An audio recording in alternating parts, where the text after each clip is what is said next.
Morning, everyone. Morning. Happy Friday.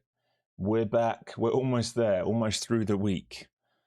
It's been a long week. Yesterday provided some great opportunities. Hopefully some of you stuck to the plan I gave you towards the end of the stream. It provided a fantastic opportunity on the short side, down towards the lows, towards that 200 level. And if you were brave enough, it provided you the long opportunity on relief back up. Overnight, what we're seeing, we've seen the relief. All right, so if you think about the weekly newsletter I put out, what was the final target for the week? It was 200 and the 20-day. All right, we've hit it. That was literally the final target I put in the newsletter. So we've hit it, and we're seeing some relief. We've been in a 5-day sell, or a 4-day sell, and the 5th day, look, we're coming back up to this key area. We know this is a massive area because we've left this node now. All right, we have yearly point of control in at 580. And we're converging everything there. 5-day and 50-day are also there. All right, so it's a big over-under. This is a huge over-under for this market to make a decision, because if we do fail here, it doesn't have to be today, but if we do fail here and we start breaking down on these lows, we can come lower. And if we think about that, and we think about the ETFs, right, they still have some gap fills available. All right, and markets tend to like to fill gaps.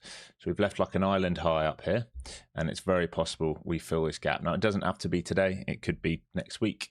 But at the moment, market definitely looks like it's shaping up to potentially do that. Spiders are similar in that they've caught a bid, okay, in front of this gap, and that's the RBS on the spiders. Remember, ES has already hit the RBS. That's the RBS on the spiders. So just worth being aware of, all right? This is our over-under, 580s. If we're going to stay for any downside pressure today, we need to let go or keep heavy at 580s. If we come back in 580s, I'm not interested in trading it on OPEX. All right, today's OPEX final day. We are going to rotate that. If we get back inside, I'm not going to get caught in that. No, thank you very much. I'd rather leave it alone and come back Monday. All right, so higher time frame. What are we looking at? Let's pull this up. All right, this is our current week profile.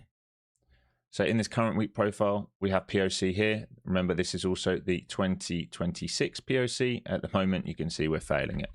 All right, so we're failing to get inside previous week's value, which is right here. We're failing it right now. We're failing to get back inside this node, which is also the 3-month high volume node. Okay, and we're seeing downside pressure. Now, do we have to flush all the way down? No, we don't. We did hit some key targets. So what I'd be watching here this morning is if we find a bid at previous day value area high. All right, so we are this is like a multi-time frame level to fail here. All right, we are failing that on the first attempt. We're going to come back probably towards previous day value area high. Now, I'd say it's fairly key in here if we can find a bid. If a bid is found in here, or if they fail to break inside and do one of these, then we can try and get long at 400 for the 550, 600 retest. All right, this is a viable setup today. If you are already in this short, this is your TP1 for covers. Yeah, so maybe some of you have taken this short already pre-market. If we come back inside value, all right, and we start staying heavy versus previous day value area high, then guess what we're going to do? Yes, you've got it. We're going to rotate yesterday's value.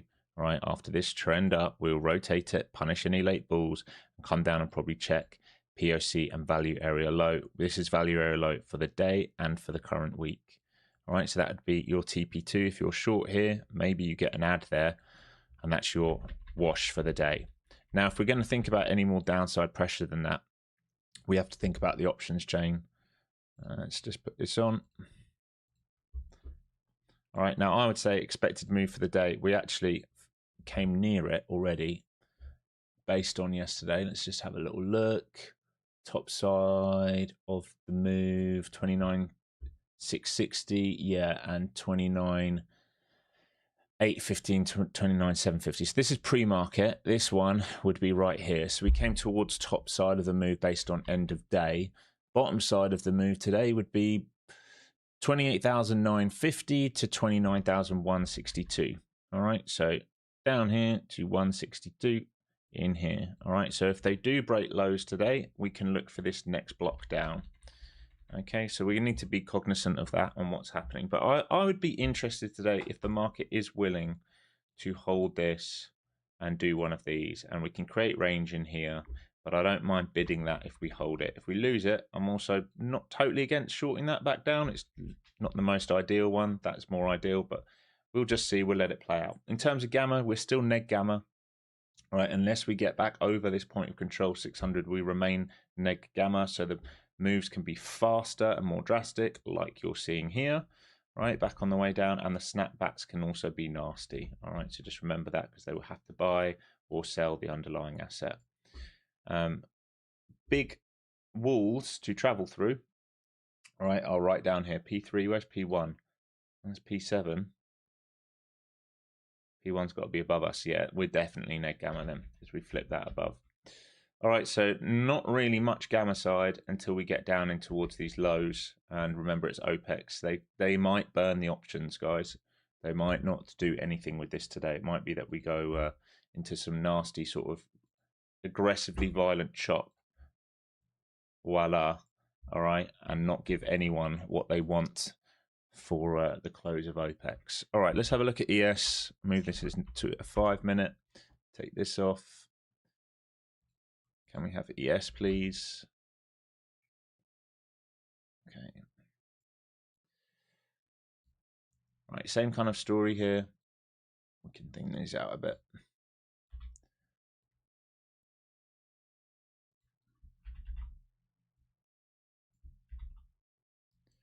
These are your levels. All right, and simply ES needs to hold in towards these 85s kind of level here. All right, if it can hold into 85s, they're looking to bid back out into this range. Top side would be 720. If you fail 85s on a retest, 85s to 89s, then you're going to come back and start back checking 70s. Then they've got a chance to build out range here. If they fail 70s, they're coming back for lows. All right, remember, we did hit, I'll remind you on a daily, we have already checked, right, these zones. Right, so the next level down, if we really do start letting go, will be into this wick here, 650 down to 610s. Just check that. Yeah, 650 down into 610s. Right, because we're starting to walk this lower, but we can see you're coming into a key level here. You expect the market to try and bid out of this, even if it's just for a retest. If they fail the retest, then we can think about lower prices. Again, none of this today. This is like forward looking. We need to be understanding of where we are. All right, let's see why the market's moving the way it is. First thing we're going to look at is crude remains elevated. All right, remains elevated. I just can't see anything happening here, as in anything positive happening here, right? Unless we get like the Fugazi, oh, we've done a deal. Of course you have, mate. Of course you fucking have. All right, the deal's been done. We won the war. Everything's been won. Yeah. Why doesn't crude believe you? Because it hasn't happened. All right, undercut. Hold, liquidity build. This looks dangerous, very dangerous right now. All right, so we'll see if it puts peak formation in and fails here. Maybe we get some relief, but if it starts getting back in here and we keep getting news that, you know, tensions are rising, well, there's only one way this is going to go if that happens, and that's upside. So unless they do a deal and something is fixed soon, we are in problems. So apparently they have more meetings set up for Monday. We will see.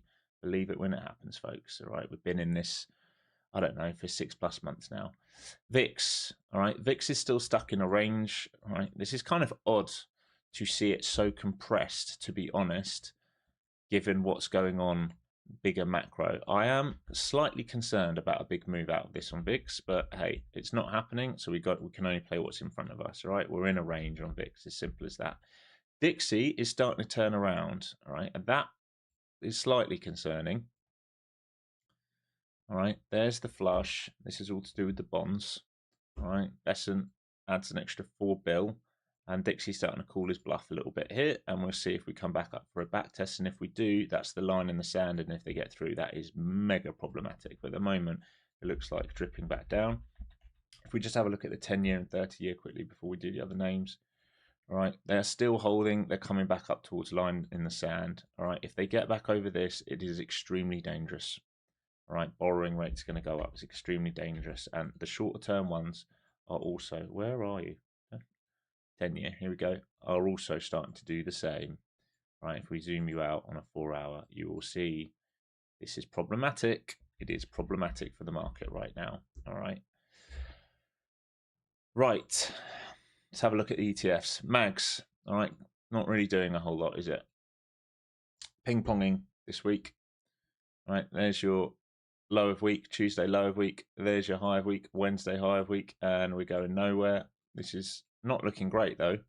All right, if they can't start holding this and bidding it back out, what we do know is we're not finding acceptance back inside here. That was the Wednesday high, building out range, and this looks somewhat dangerous. All right, semis are trying to recover a little bit after a major sell. Remember, 120 to 125 has been the options plays all week on these. They remain the big options play. I'm going to put some GEX back on here so you can see it. They remain the big options plays this week. We can move this down a little bit into this node. All right, so just below 25s, you'll see if it absorbs 24s. If they can, they will try and lift, right, to retest 30. And if they get through 30, up towards 35. But again, in a range, and it's a bearish range because we've broken down. All right, remember that. It's a bearish range. We are in a range, but it's a bearish range because we've broken down. All right, so they will need to start holding bids for any upside pressure back towards here. At the moment, we're not seeing it. Right, individual names. Apple. Peak formation again at the highs at 320 failure. Still holding the bid. Looks okay for the week. All right, lower weeks all the way down here. All right, so 50% pullback on the week. Failed the 120 highs. This is our midpoint 110. Is it willing to hold 110 to revisit 115s? Otherwise, we're going to come back to this block down here. But gapping down after hours flush yesterday and gapping down. Amazon holding okay here. Opening up flat, but just inside yesterday's range. Goog. Slight gap up there, but still inside yesterday's range. It's got to hold a breakout over 340 today. Meta, flat to gap up here, stuck between that 50 zone and 45s. That is a okay response this week, but again, we're just building out liquidity, not really going anywhere at the moment. So no real bid in there yet. Microsoft, same story, opening up flat, no bid in here yet. Sideways action. Nvidia, I don't know if that's a dark pool print or not. Looks like it would be. Potential relief here in Nvidia if it can get going. Right, that looks pretty compressed. If that is a dark pool and they're holding 15s, you know, 20 break, and they've still got a gap up here at 25 if they do get going. And Tesla starting to look a bit better.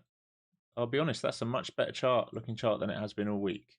All right, that save on yesterday is good. All right, and we're building tension at these highs now. So you'd be waiting to see if pullbacks hold here. They might not need to even come down one more time, 46s, and then you're looking for a breakout through that pivot high, and you're trying to get back up here towards 70s for the retest. All right, I would just be careful though. This is pretty grindy. All right, I'd be careful of a flush before they do that move. But there we go. If you're positioned long, that's what you're looking for. Okay, folks. Have I left all my water bottles here? I'm going to say, did I leave it next door? All right, well, there you go. There's the bounce while we've been doing this off previous day value area high, as expected. There's your bid. So it's done the failure from the high and the bid from VWAP and previous day value area high. While I've been teaching, this is exactly what I gave you. So maybe some of you took it long already. Maybe some of you just grabbed that. Some of you smart ones. 10 seconds left here. And we see what we do at the open. Nice and patient, folks. No reason to rush anything here. We're trapped between two zones at the moment, and we're about to open up in the middle of the two zones.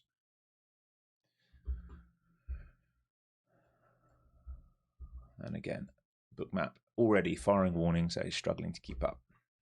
All right, back down to these lows. So remember, previous day value area high needs to hold a bid. If it can't hold a bid, we go back inside yesterday's value.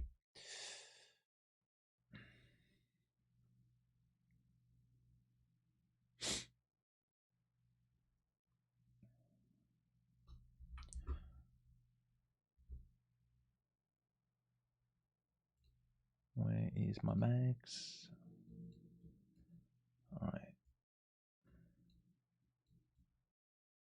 Mags might try and close the gap here. Sorry, folks, I'm just looking at the broader market for a second. Q's coming back into their 50-day. Semi's trying to hold a bid on P1 at the moment. Yes, coming back down to VWAP. That can come deeper if it loses VWAP. Doesn't really have a shelf until it gets back into 63s here on ES.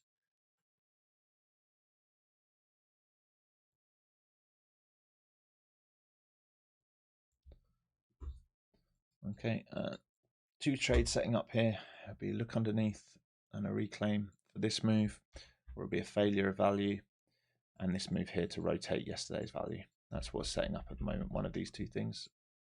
Very early in the session, just going to let it figure itself out, especially on a Friday in OPEX. Remember, our main job, not to give money back. All right, we had a decent day yesterday.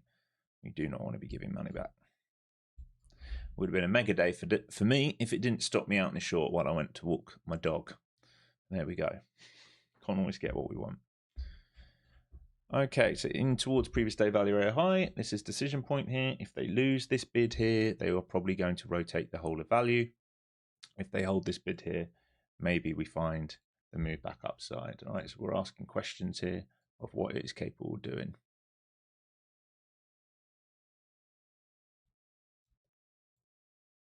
Flush all the way down here possible if they cannot hold this bid. Mag has now filled its gaps, coming down to previous day low. Semi staying heavy here, coming into where they need to bid out from this 25 level. Okay, this is decision time for the market. So when we return back here, we are going to make a decision whether we stay heavy or we reclaim.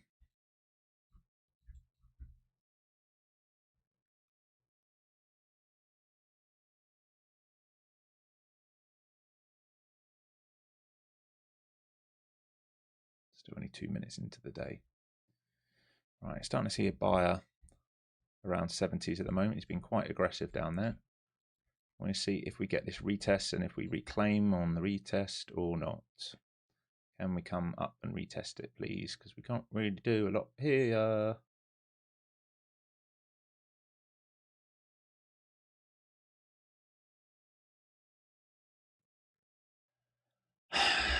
This could be a negative gamma runaway train, is it, again?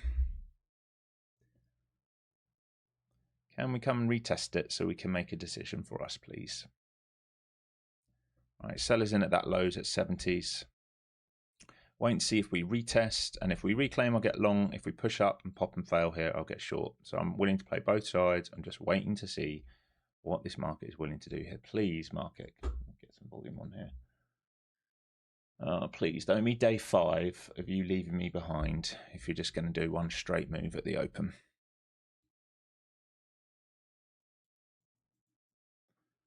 Move again happening up here is the easy short. Bounce off this. Wait and see if we can come back in here at the moment and make a decision.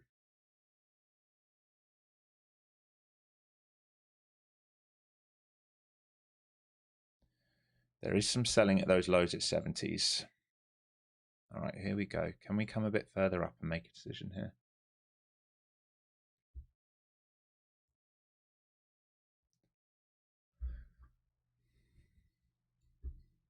All right.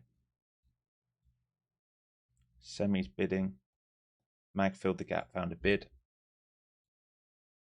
I want this to poke up and then see what happens if we trap or if we're just going to see relief straight away back up here.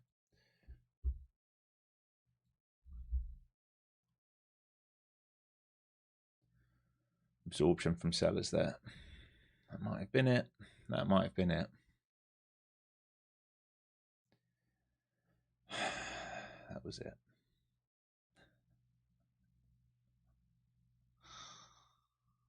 Well, if you got it, your next targets are down here, folks. Maybe I was asking for too much into here, but there we go. All right, that's the poke and fail. So your risk now is here, and this is your target.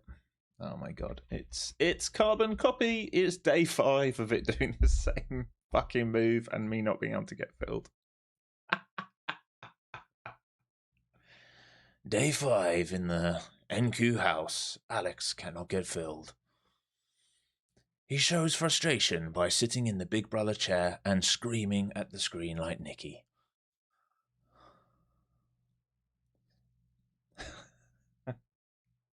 Right, I actually have point of control.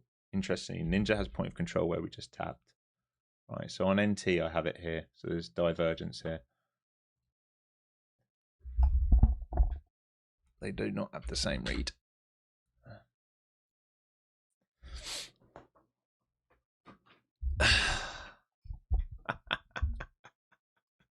Five days in a row, I think, folks.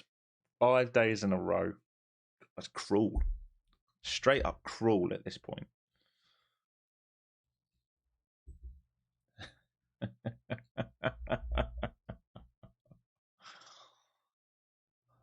Why not short now? Go on then, mate. See how that works out for you. Go on, you short now. Go on, mate. I'm not going to explain to you why. You can learn the hard way if you go and do it.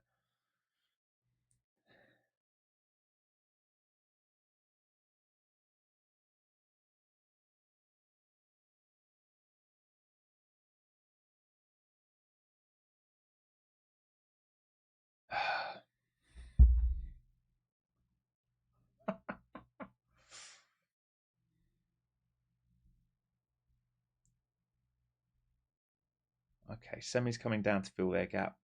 Mags has already filled their gap. So we're seeing some weight on the market here early. Get this into a 1 minute. There we go.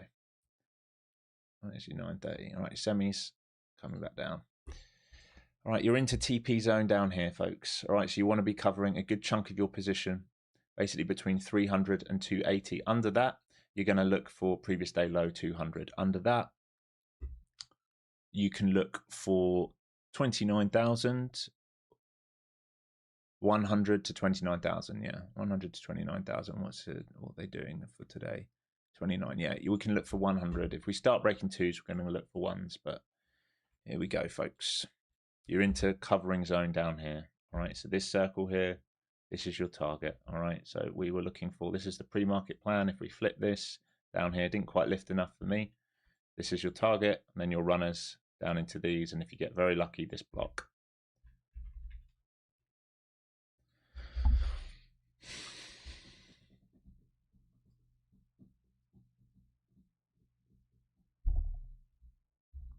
You must be covering some down here, please, guys. As we approach these levels, do not hold on forever expecting that it has to move lower and lower and lower. It might well move lower, but you want to be paying yourself early in the morning. You're 8 minutes into the day. If they're going to put a reversal in, you would imagine they would protect this kind of area. If that's a big if. I'm not saying for you guys to get long. I'm more saying just be smart, right? I mean, be smart. All right, semis have now filled their gap. Mags is finding a little bit of a bid on the gap fill.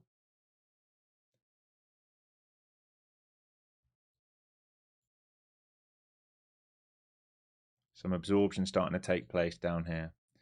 All right, and now they can rebalance this higher if they want. We've been in a straight squeeze down. All right, so if sellers don't protect 43s, they can rebalance to 66s. Your covers are down here, folks. Yeah. Semis into PDC. Remember, if they let go of this, they've got a long way down to 120 still.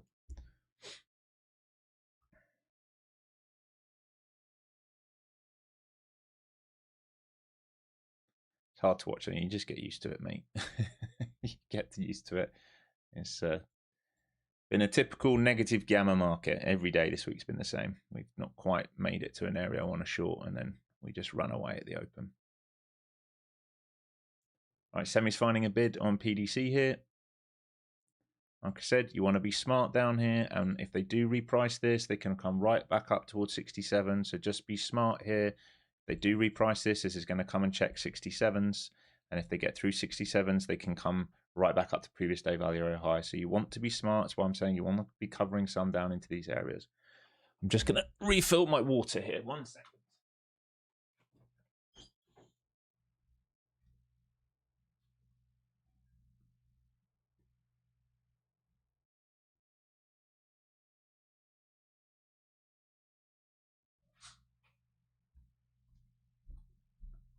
All right, here we go.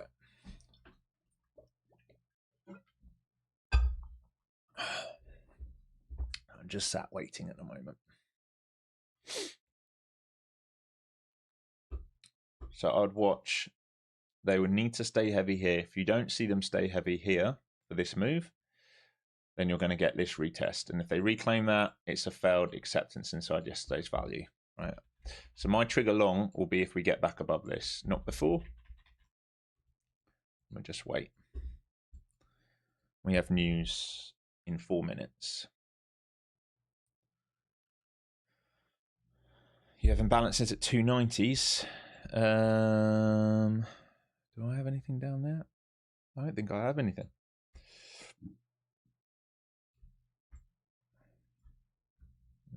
We had a unfinished auction at 326s, which we've repriced. That's all I had. Okay, so they're coming back up to test these 70s levels. All right, so you're going to get a test of 70s here by the looks of it.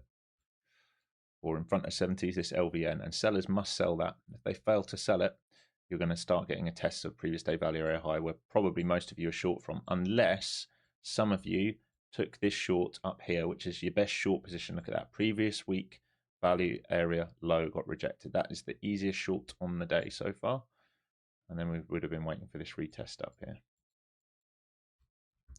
All right, semis finding a bid after closing the gap. Mag finding a bid after closing the gap. They're both coming back upside right now. So semis are going to test this shelf towards 25. That is its over-under right now.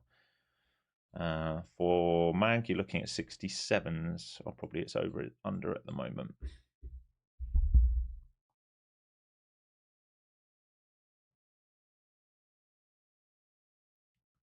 Where are the big sellers? Well, there's one seller at the low, 70 lot at 324, and the seller at the high that got us down here is at 70s. That's right in this shelf, right? He's in this shelf at 70s. You are seeing absorption at the lows so far, but you know, we haven't retested those yet, and remember, you've got news coming. 2 minutes still news. Right, so protected LVN. This is your cover point, guys. You please, please, please make sure you take like 60, 70% out into this drive down here. Right, and then you're holding. If we get under that, we're red on day, and you can think about this, but you've got to be paying yourself here. It's been a decent trade here early on, so 120 odd point trade, and if you're short from up here, it's a very good trade, right? Please make sure you're paying yourself into there, and then you can leave 30, 40% on for a drive lower.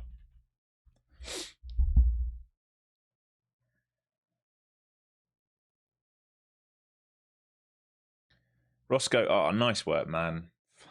Unbelievable. You guys are killing it. You guys are killing it. All right, big buy at these lows. He probably is going to get punished. I would doubt he gets rewarded for doing what he's just done. So I'd expect a pop and then a new low to come. 3, 2, 1. Are you going to dunk on him? Are you going to dunk on him? Surely you're going to dunk on him. He's very brave bidding like this. Very surprised he's been left to be okay there. He just came flying in. I would expect a new low here.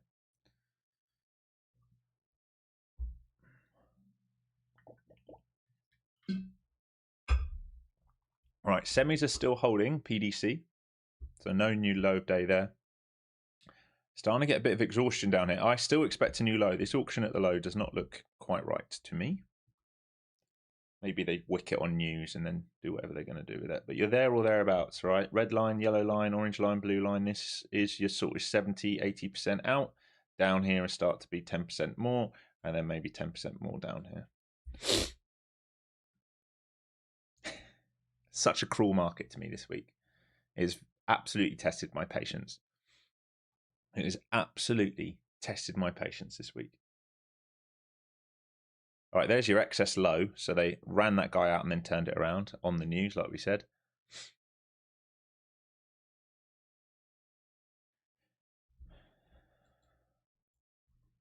Back to VPOC.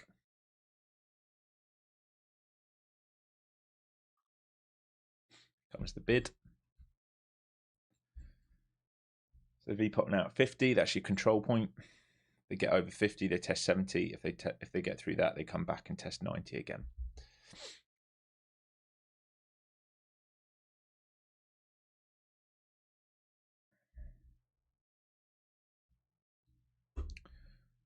But that current low looks like a decent low for now. So this bounce was expected once they ran this buyer out and turned it. Show you this big buyer at the lows. They ran him out and then turned it back to VPOC, and they're just going to keep balancing between these, and then going to see if there is any more downside pressure in this market or not. If not, the compression will start.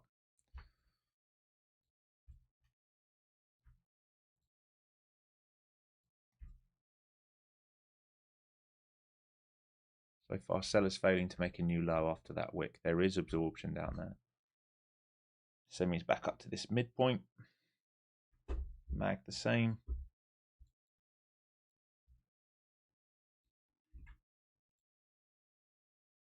Definite compression starting down here. Not ready to long myself, but I can see it starting to happen on the tape. Here's the lift. And LVN is 60 to 70 again. And that's the area sellers must sell. If they fail to sell that, we come value area high, previous day value area high, and then we make a decision.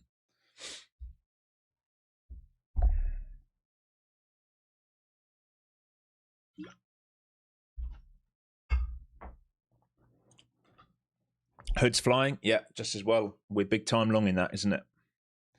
We are big time long in Hood. Let me see what Moderna is doing. I did buy a little piece just to start her after the close yesterday, just in case it wants to hold that low from the gap up day.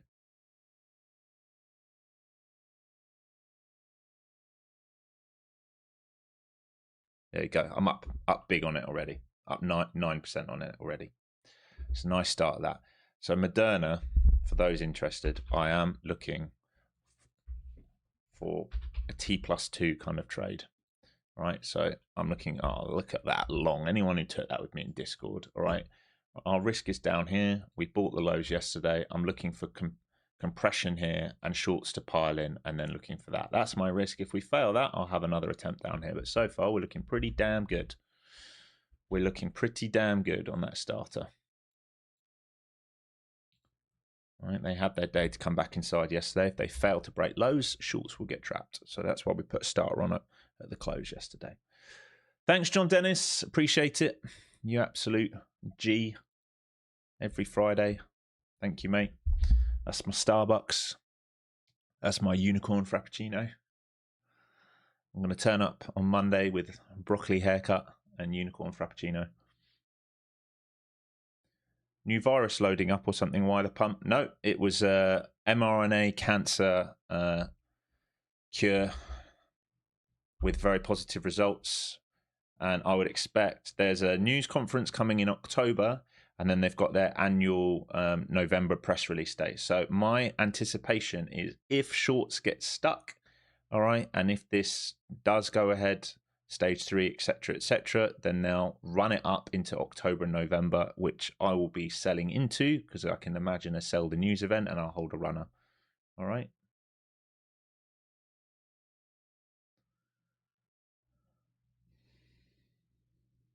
Would a unicorn frappe make you profitable? It did for me, mate. It did for me. When I went to buy it from Starbucks, the woman was like, just be careful. If you buy this, there's rumors that you get kidnapped in a white van and you talk to God. And then he tells you the secrets of the market. And I was like, really? What happens if I already know the secrets of the market? What happens then? What if I... Should I just get a normal espresso?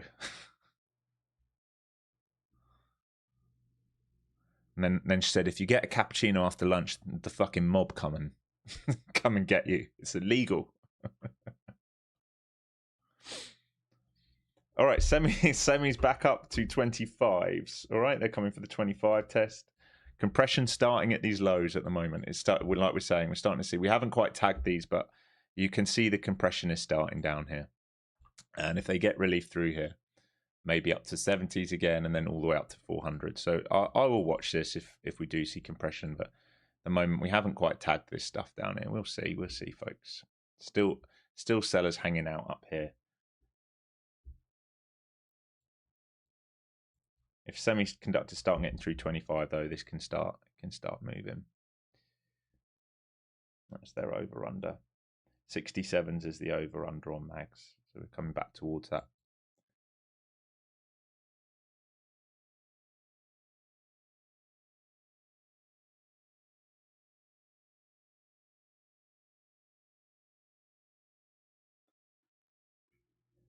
It's VWAP test again on semis.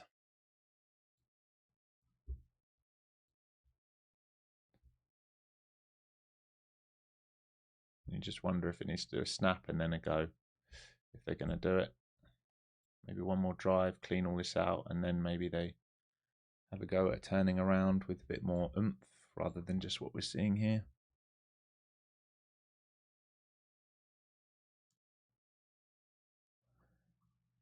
They're trying to fill this gap, yellow line, and then previous day value area low.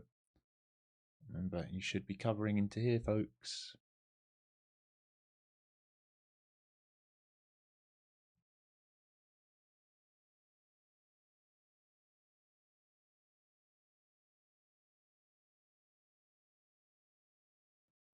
All this liquidity at 300 and then 250s at the moment. Is there any big boys under that?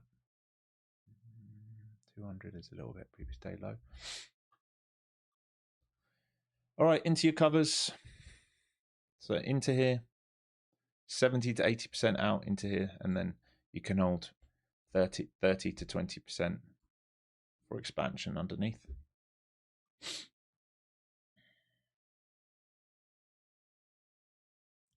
Buy or sell. You've got to be a troll, surely. You have to be a troll. We've only talked about one thing, which is short under this all the way down. This is your cover points. There's no long trigger. I've said it. No long trigger until we get back above previous day value area high, unless we flush and reclaim and trap a lot of shorts. Otherwise, you're just sat in the short, which it wouldn't fill me in. That's all that's happening right now.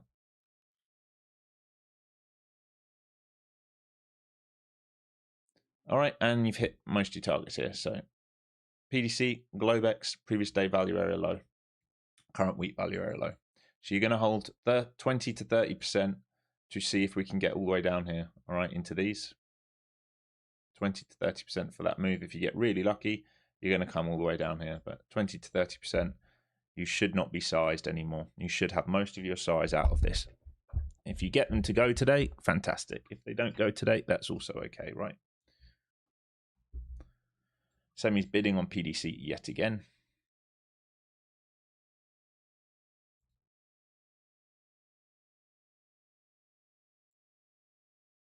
Remember, we've gone value area. Think about this. We've just rotated yesterday's value. We've just rotated it. All right. That's why I just wanted this up here. It wouldn't come for me. That's your TP. All right. And now if they get back inside this, they go back in this range. If they keep failing this, your runners possibly work for you.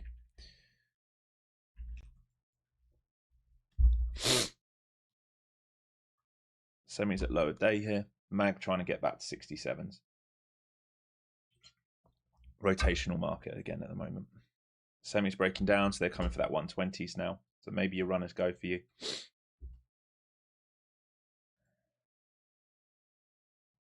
Your next targets are down here and this, and then all the way down here.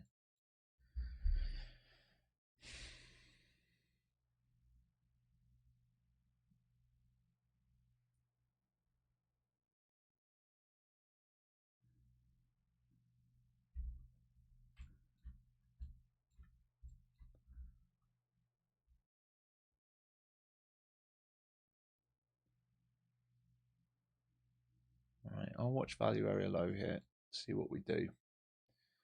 If we reclaim, maybe I'll consider it. Very small size, but I want to see if they reject this. If we do reclaim this, maybe I'll consider it after that long extension down there. It's PDC, it's a big level here. We're coming to test value area low for the session. We'll see here. Might have a small go long if we get back inside of this. It'd be very tight range if I do. Here's the test.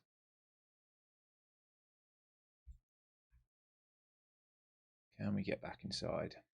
Testing the opening range and value area low here. Waiting to see if sellers come in and get absorbed on this next move down for the move up.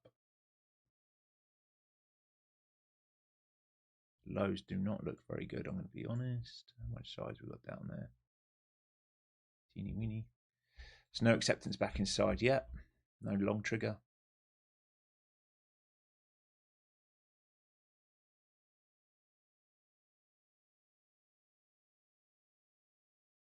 down to 75s.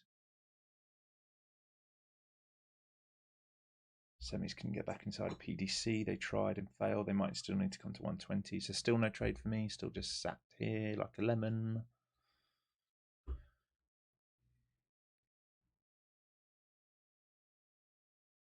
New hourly bar coming soon as well.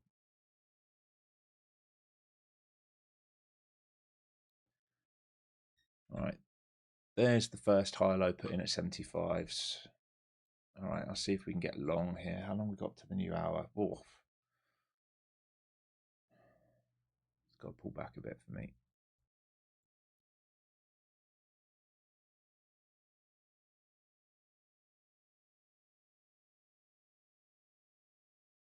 Opening range. Fucking hell, mate. You gotta love neg gamma. Like when it goes, it just flipping goes. Right, I'm gonna watch 90s here. If we can pull back either 300 or 90s, I might have a little go. Come on, Bookmap, catch up.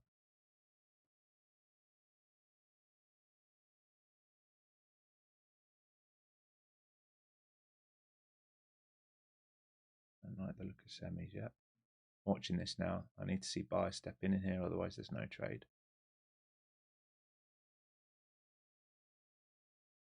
All right, I put a little piece on there, very small size. It's a tough trade, this. Especially into the new hourly bar, very tough trade. 5-minute doing. We are into P1 here on the 5.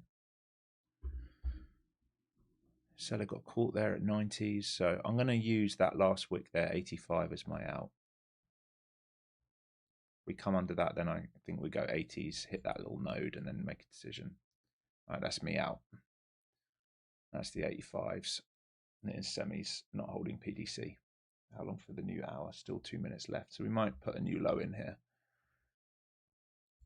Was worth a small go there just in case. We'll have a same go. If we turn around and do the same thing, I'll have a little look at it.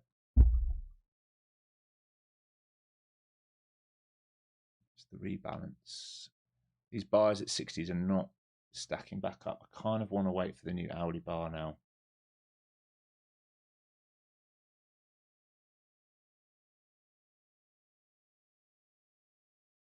This would be the same play if we recover it. Don't do it on the hourly and rip it without me. All right, small piece back on here. We've got to get through PDC again. I'm really worried about the hourly flush though. Same trade, all right. Long 90s. There we go.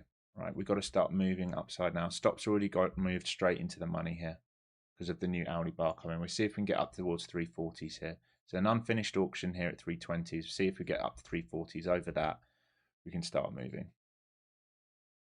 So the second trade, same thing, exactly the same thing, right? Here comes the 320s. We should finish this auction here and then get up to 340s. And then maybe we can get moving if we get very lucky for a topside push. Semis back inside PDC. New hourly bar coming in 15 seconds. Be aware of that. You need your stop into the money.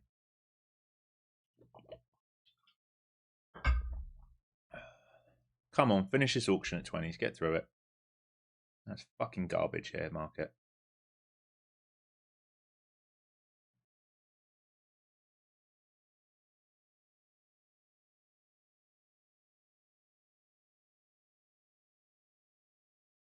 Come on.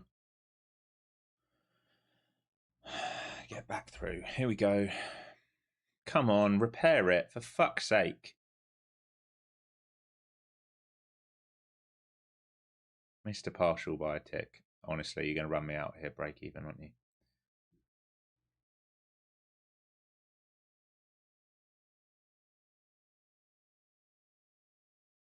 I'm at 90s here.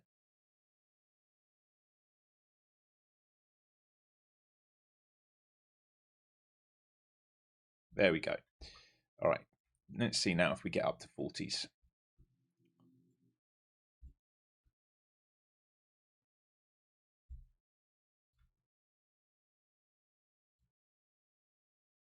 clear shelf developing here at 90s and 80s. So buyers have to protect this, otherwise we reflush. It's clear shelf. Looking to see if we can trade this D shape back to the top side if we get lucky. If we lose this, there's no longs, right? Simple as that.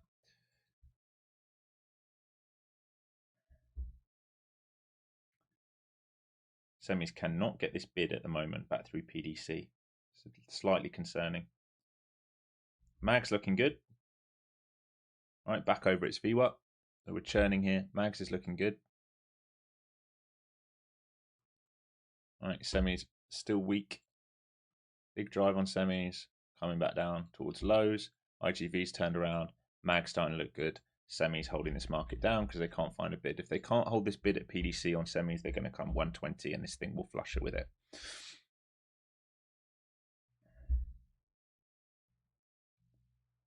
About to take my stop out here.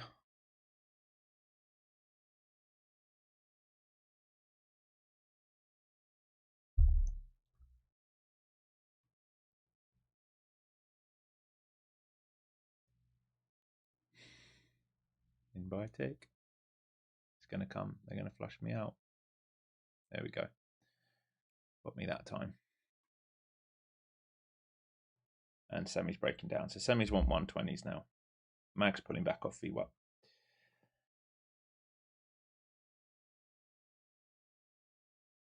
Hey, why's my copy? No. Why is the stop not run on those? Hey, Mr. Copier. Oh, you fucking bastard. Oh, well, I just lost some extra money there for no reason. Fucking hell, mate. Didn't trigger on my other accounts. Don't know why that was. Not a big deal. But still, it's just taking me green to red. It's a bit annoying. Haven't had that for a while. Haven't had that for a while. All right, here's 120s on semis. And they're walking this down. This is just like all week. I've been forced to look for longs because it wouldn't fill me on the short.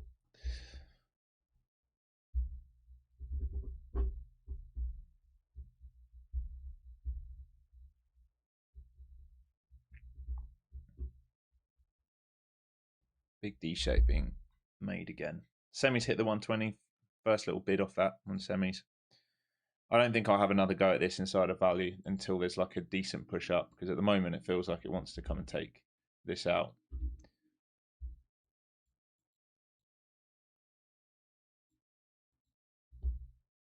And this hourly, we haven't put a new hourly low in yet, and you kind of expect them to do it. Mag's still going upside. Mags is looking fantastic here. It's just semis dragging the market. It's the same fucking story all the time. Right, Mag's green on the day. Actually, equally weighted Mags is 0.5% up on the day. IGV's up 1/3% on the day. Equal weighted semiconductors are down 0.41% on the day. They are dragging this market down, semiconductor land, for the Qs. So the bid showing up much better on ES. It's already come back to its VWAP. It's held its P2.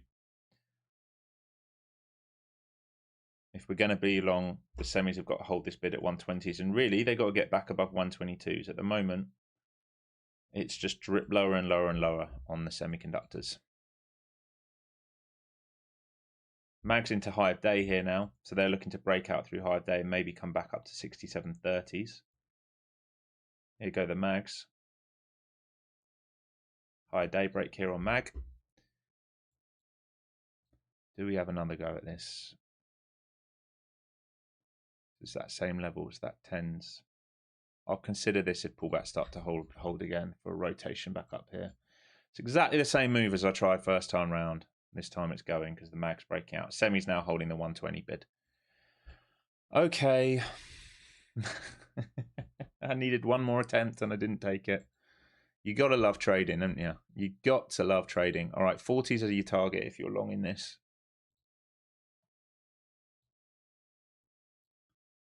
And then 358 and then 400s. I'll tell you what, I will consider this move and I will consider this move here up to this. Those are the path things I'll look at. A hold of this or a base above this. don't want to trade the middle point.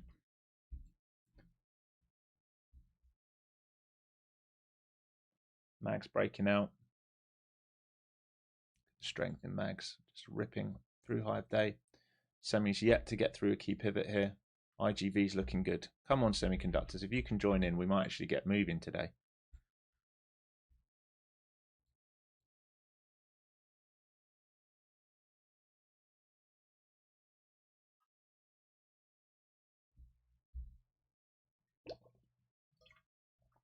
Always fade Alex. Well, you wouldn't be fading me, would you? You'd be doing what I'm trying to do. Fading me would be trying to short when I was trying to go long.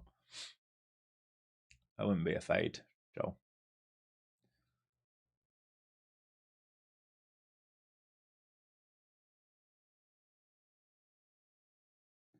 Once it goes, yeah, neg gamma.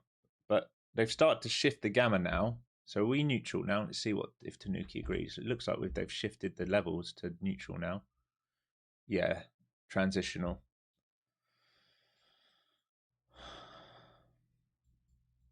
Into this D shape here, folks. All right, semi's holding 120 again. So I'll see if they come back down to value area low. I'll maybe consider a bid. It's my least favorite trade, I'll be honest. If we shift above here, I'll also consider it.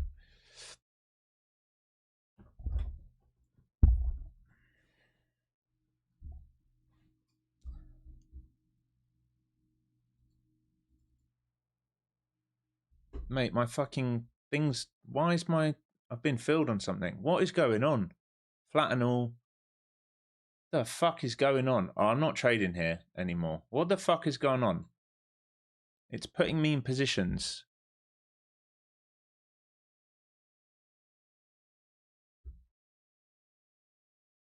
It's not a big deal. I'm like $100 down, but like, what is going on, copier? What are you doing?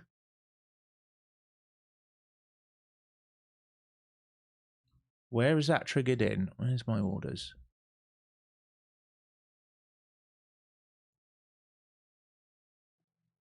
Stop market. No, mate. That ain't on my chart.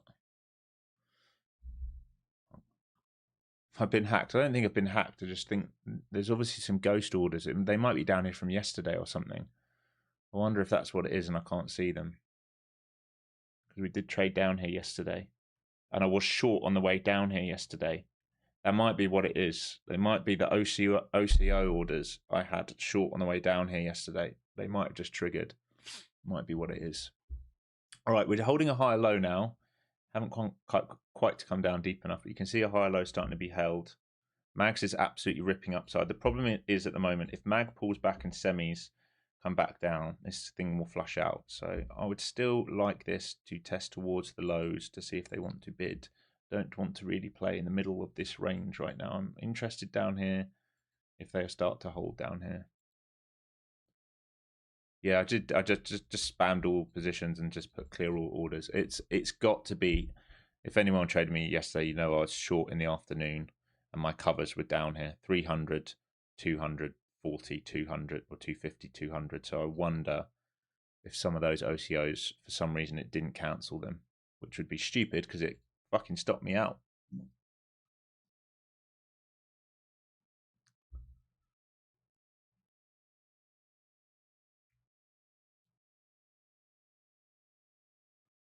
Why do I day trade NQ over the S&P? Volatility. The easiest answer to that.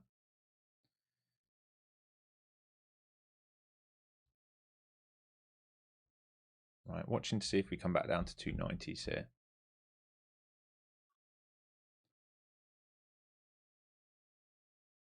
Here comes Mag trading back down. So this is what I was talking about. And if semis break 120 while Mag's coming back down, we're going to get a flush. And that's the danger right now in this market. Under the VWAPs, into the midpoint of the range. I'm interested what happens if we come down here.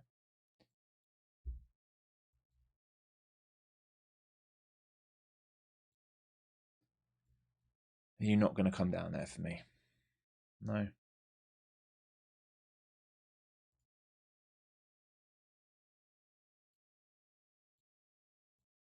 The moment we're holding PDC, so we're green on session versus yesterday.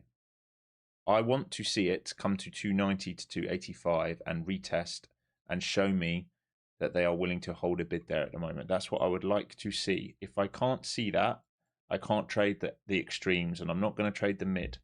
So if I'm going to get long here, I'm going to have to look to see if they're willing to hold this, all right? And I'm going to need to see sellers come in here and get absorbed. If they don't do that, I'm going to have to wait to see what happens here, whether they bid over it or a push and a fail and we go back for range again. So I'm going to be extremely patient here.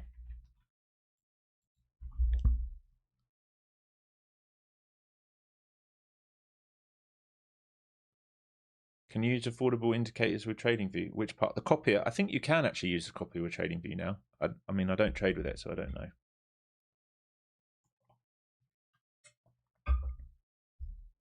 All right, semis back into low of day, into this 120. This is their key level here. This is their big put wall.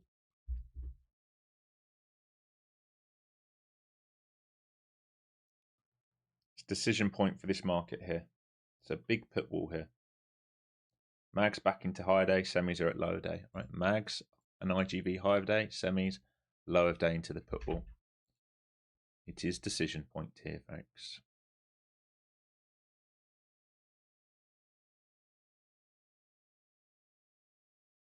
And this is the test, 290s down here. Watching this put wall. Do we absorb? Here comes the sellers. Do we absorb?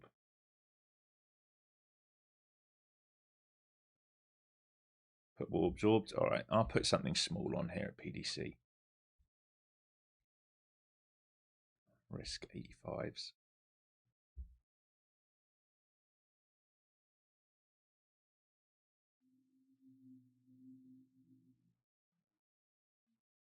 There's my risk. There's 85s. There's the response.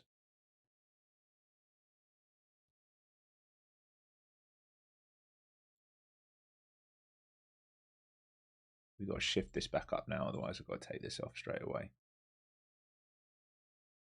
No, out. We can't get going. We can't get going. Semi's just lost the put wall. And Mag's now coming back down inside. I can't even get scraps today.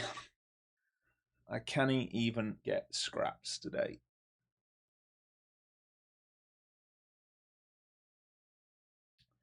To be a buyer is hard. Yeah, I mean, it is when we're losing everything and when we can't find alignment. You know, we had the chance. All this needed to do was bid all the time this was bidding. It just lost the put wall, and these are coming back down now. I'm not willing to be short down here. I'm just not. My short entry was here. All right, we can flip this now. Short trigger for me needs to be up here or here. Long trigger for me would have been a hold of this. It didn't hold. It fails. That's okay. We eat our stops. There's no major damage done. You have to understand risk management needs to be tight. It is not a big deal, folks. It really ain't a big deal.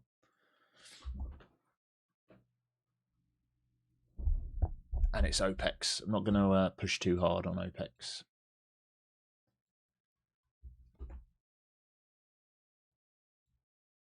This is that old pivot. Let's just move this down. So 240, same as yesterday, and then 200s. And if they break that, they get moving. And semi's coming for previous day low now.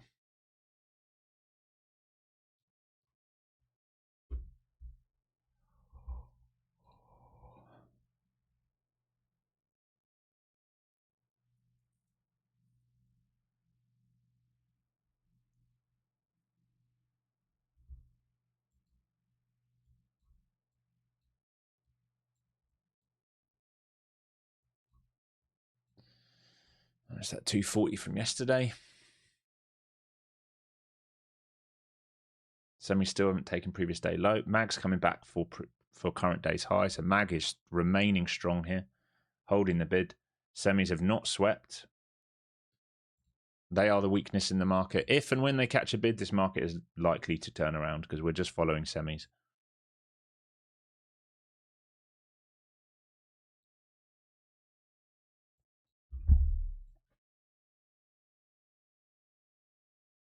I don't know if I'll have another go on the recovery here. Not before semi-sweep.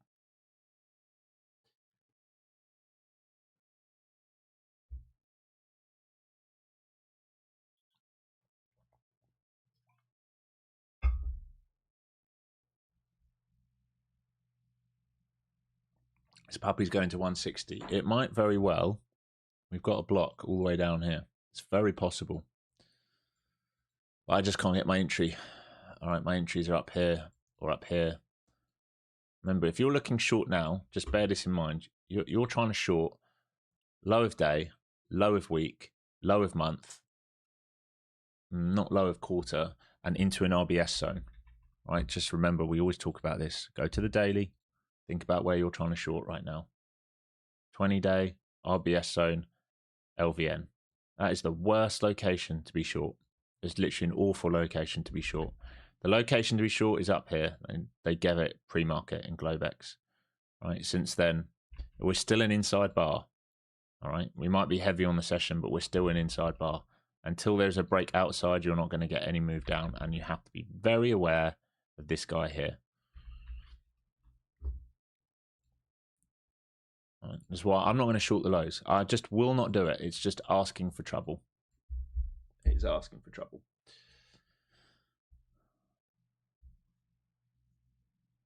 Daily looks promising for 100. It does. It does.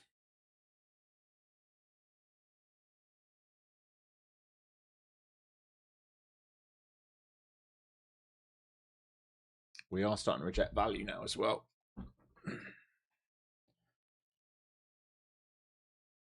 Semi still not swept the lows.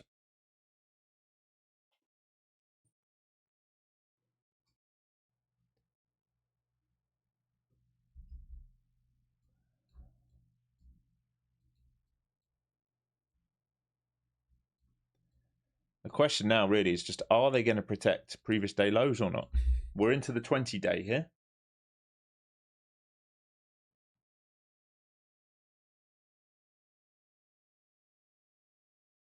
This has been the low the couple times the last few weeks.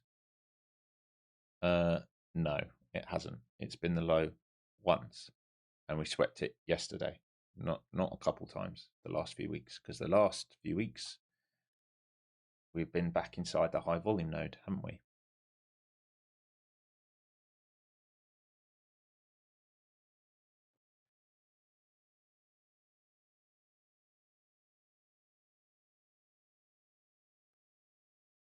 Let's do an LA hangout convention. You can try. I won't be here. I'm leaving. You can try coming to LA. I'm out of here, mate. I'm moving states. I'll be out of here October. First week of October, so.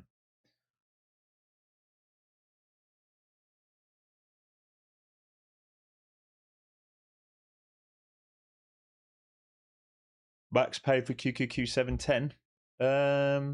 I mean, it's at that put wall now. I wouldn't say it's max pain. This has potential to keep running. I mean, we've moved back into neg gamma. I mean, they keep rolling this around. 29,050 potentially. We are into 29,246 is expected to move from pre-market.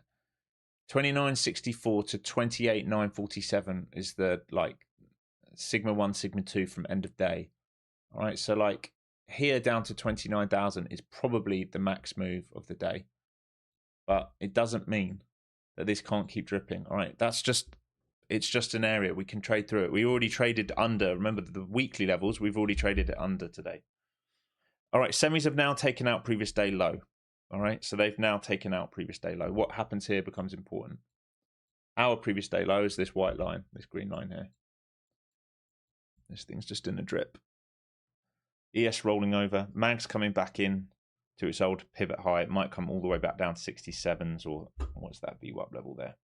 Yeah, 67-ish.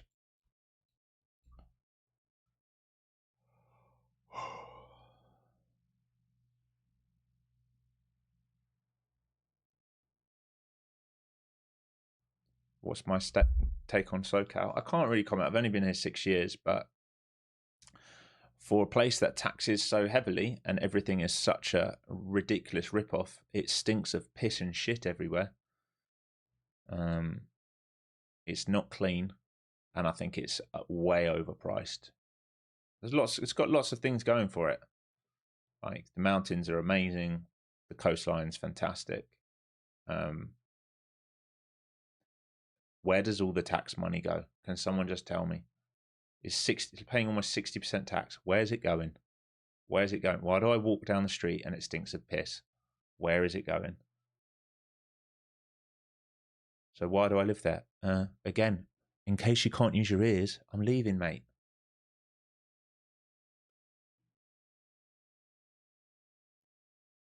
And some people don't have a choice where they live as well. There's things called jobs that other people have. Fucking hell. The cheek of you.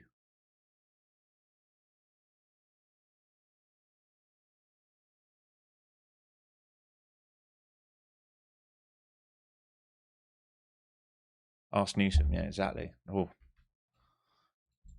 the guy's a bit of a crook. He's a crook.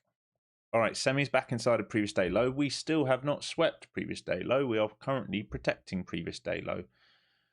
And this might come back up and retake current value area low at 68s if it wants. This is just slowly being walked down though. There ain't anything I can do with this right now, folks. We're not pivoting. We haven't swept. This is all on semis. If we protect this low and there's delta divergence at this low and move back upside, I guess I'll have a go without it sweeping if we do it, but it don't feel like the easiest trade here. Here's value area low check. So we've protected this low so far. If we come back inside of 85s, it would be the same trade as earlier. If they're willing to hold back inside of 85s, we can look for relief now that semis, all right, have done the sweep. There's previous day low on semis. They've done the sweep. So if they start breaking back above, they will look for the 120s if they do that. It's very hard to try and think about a long here, but it's about all I can think about right now.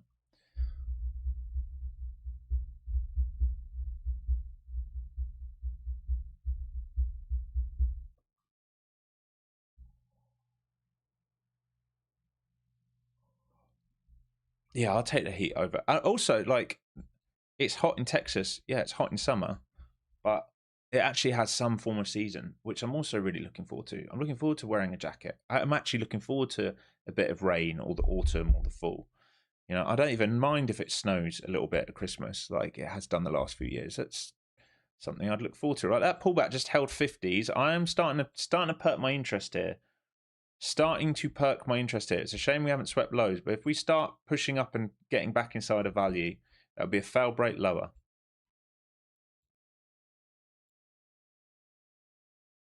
'90s to 67s. Here's the 90 push or 85 push. Let's see.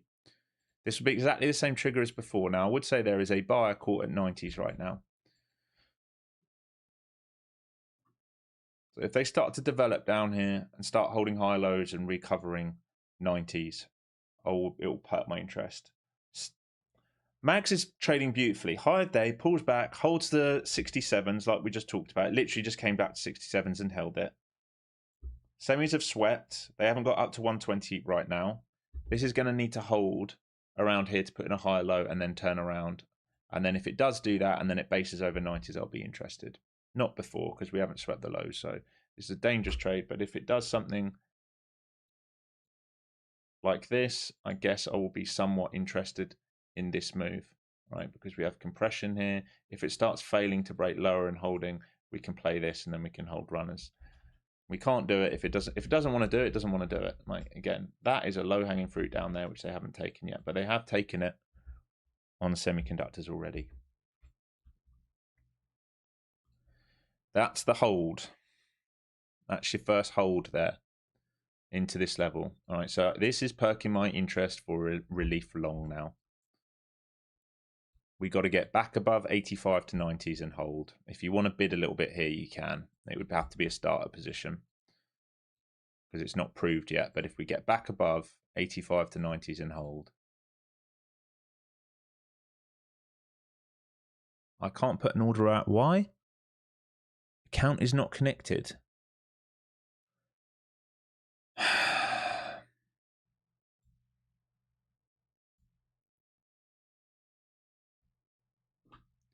We got some spooks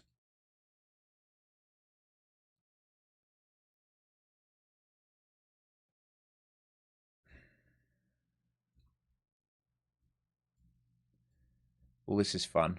I want to get in and I can't. My funded futures cannot connect. Oh, it's disconnected. Great.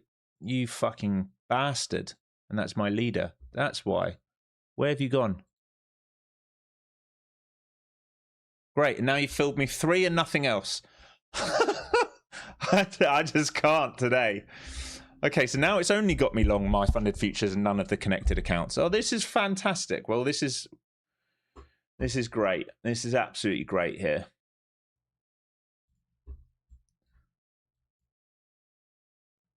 Well, I'm long, and I'm only long on 3 of my accounts.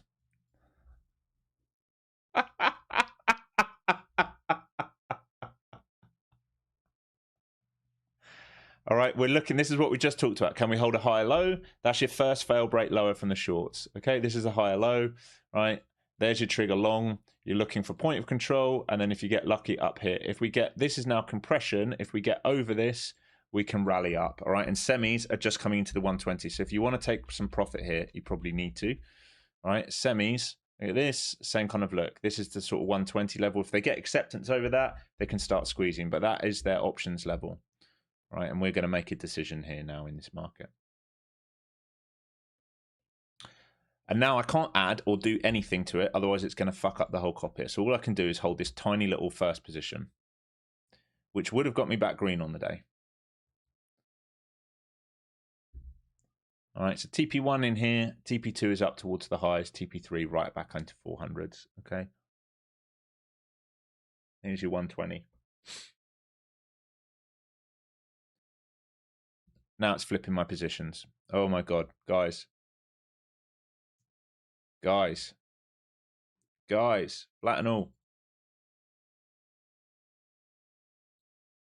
Fuck me, mate. I've got some bugs in here today.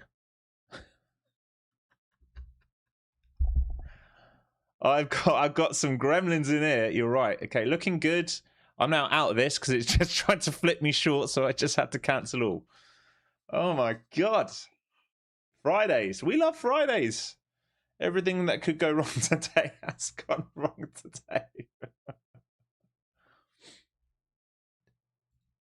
My funded next is now disconnected. All right, let's get you connected. Maybe that's why that gremlin's gone off. Are you okay? Where are you? Please don't tell me you're gone flipped the other way. You look okay.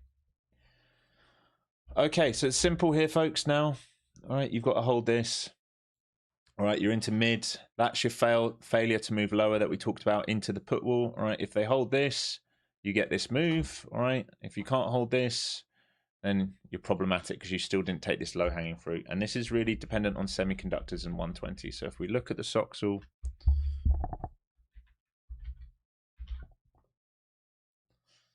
all right, this is your 120 retest. You can see it right here. All right, that's previous day low. That's the sweeper previous day low. That's the 120 retest. If they are able to get back over 120, they can go 22s and 25s on relief. All right, just think about this. This is starting to hold this. It all depends. I will remind you, NQ did not sweep previous day low. Soxal did, NQ did not. And I am flat. Not because I don't want to be in this, but got gremlins.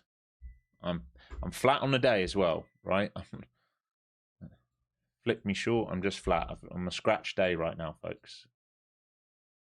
Right, this is where I was long and then it tried to flip me and then these wouldn't go with it. But you look good right now.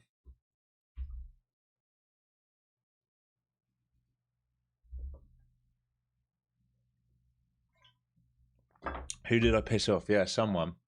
I think the first thing that happened was, okay, so like I can show you. Yesterday, we were, was it here? We were short here in Discord. That's right, isn't it, team? We were short here in Discord for this move. And the covers were 240s and 200s. And I did have some wish orders out down here. And I had an OCO and I got stopped out before it did the move. I will show you. I did post it on X as well. And I reckon some of those OCOs didn't cancel for some reason. I think that's what's happened this morning. And then it's sent my whole thing buggy.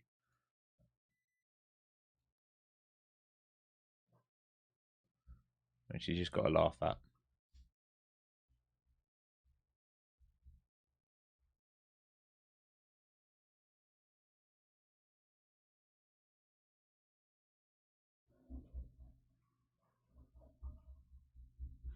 I love going through my Discord chat and seeing all you guys trade overnight together. It's really nice to see.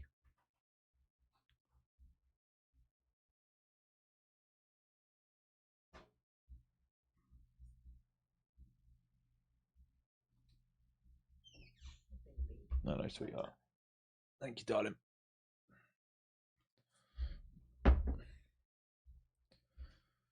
Yeah, here you go. So here's the short from yesterday. So this was the call.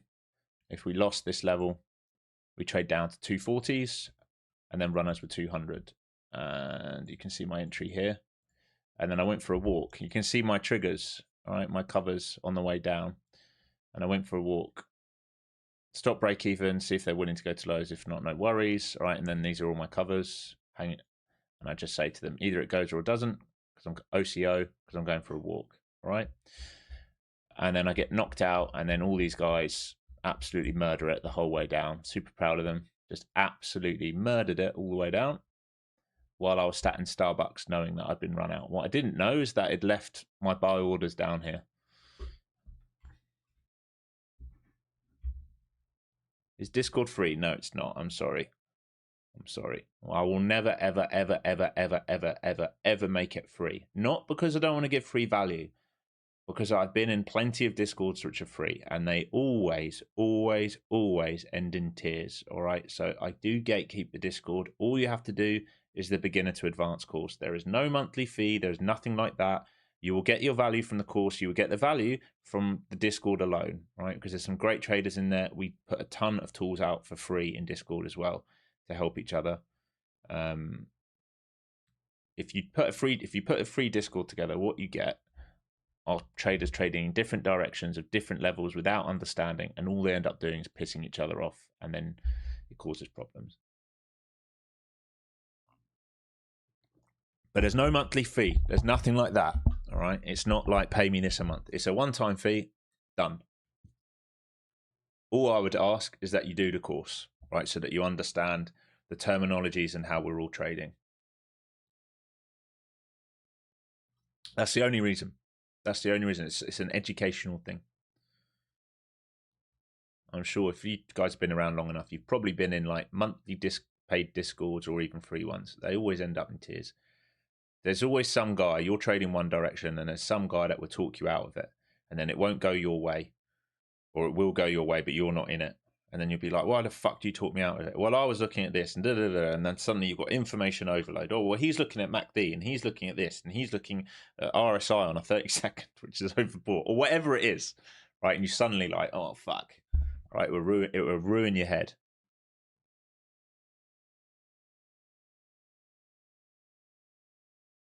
It'll ruin your head. We're looking good here, folks. We're looking good here. All I'd say is semis can't get through that 120. That is the key over-under. There are unfinished auctions back downside down here. So if you were either long here or here, you should have TP'd up into this, and you're holding to see if it goes. If it doesn't go, they're going to come and revisit this.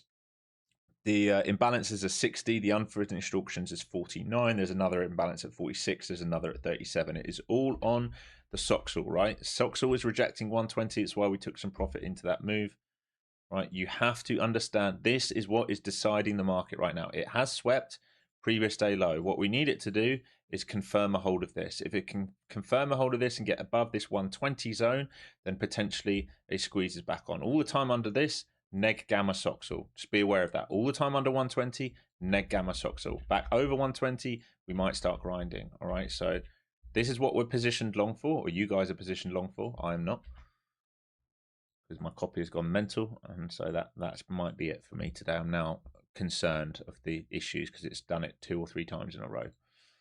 But you look okay. If you hold value, just think about this. We cannot find acceptance underneath here. Truly underneath previous day value, struggling to find acceptance. There is a low-hanging fruit here. So if they cannot hold this, you want to be done with it, because there is a chance they still want to sweep previous day's lows. But if they can't move under these kind of nodes, right, then this still becomes viable. If they lose this, it's game over. All right, this 2-leg pullback holds these pivots, then I'd be looking for this move up here, and then all the way up here potentially. All right, but you must not, this must not break down. It's really simple. It has to be compression. It has to be a failed rate lower, all right? Because they're trying to, the shorts, this is their target, right? They're trying to get this and this. So if they start getting through this LVN, this thing flushes. And it's all on the semiconductors, right? I'm only saying this so that you learn, right? When do we want to try, when do we look for relief? When they fail to break lower, right? There's your put wall. There's the thin node, right? They're struggling here. The moment they're protecting previous day low. Soxal's saying, hey, I've swept. Maybe we can get going. It can't get through the 120. So this is the range right now. That's the range. They let go of this, the flush can come. And I am flat.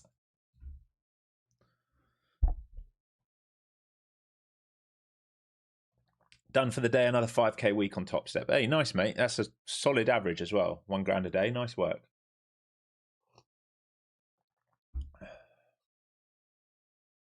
All right, sellers trying to step on the tape here. You can see them. They're trying to pile in. There is a buyer trying to absorb 62s and 50s. I'm waiting to see if they walk up here. They look a little bit scared to step on the bid and walk them up. They just sat there. 62s, 50s, 25s and 200s right now. No one's putting pressure to lift right now. Mag's coming back down to VWAP to its midpoint. It needs to hold a bid of 67s today for the Mag. There's the seller at the lows, right? He is getting absorbed there in front of 62s. There's the 75 lift. You need this back above previous day value area low now. There is a battle taking place. You can see it. I'll take you over to Bookmap so you can see it. All right, you can see these bids are trying to absorb down here. Every time we're pushing back to previous day value area low, we keep rejecting back downside. This is your small battle here in a 20-point range. We get relief through here, we can start trying to move upside if they can get through that value area low. But this is your value area low, basically 80s. This pivot. Think about this. Right, that's your line. Can we how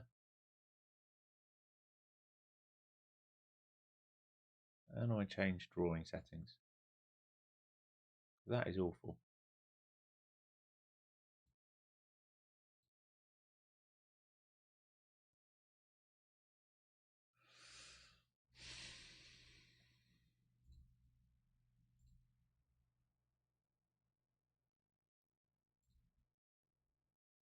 You can do it yellow, but can we make it bigger?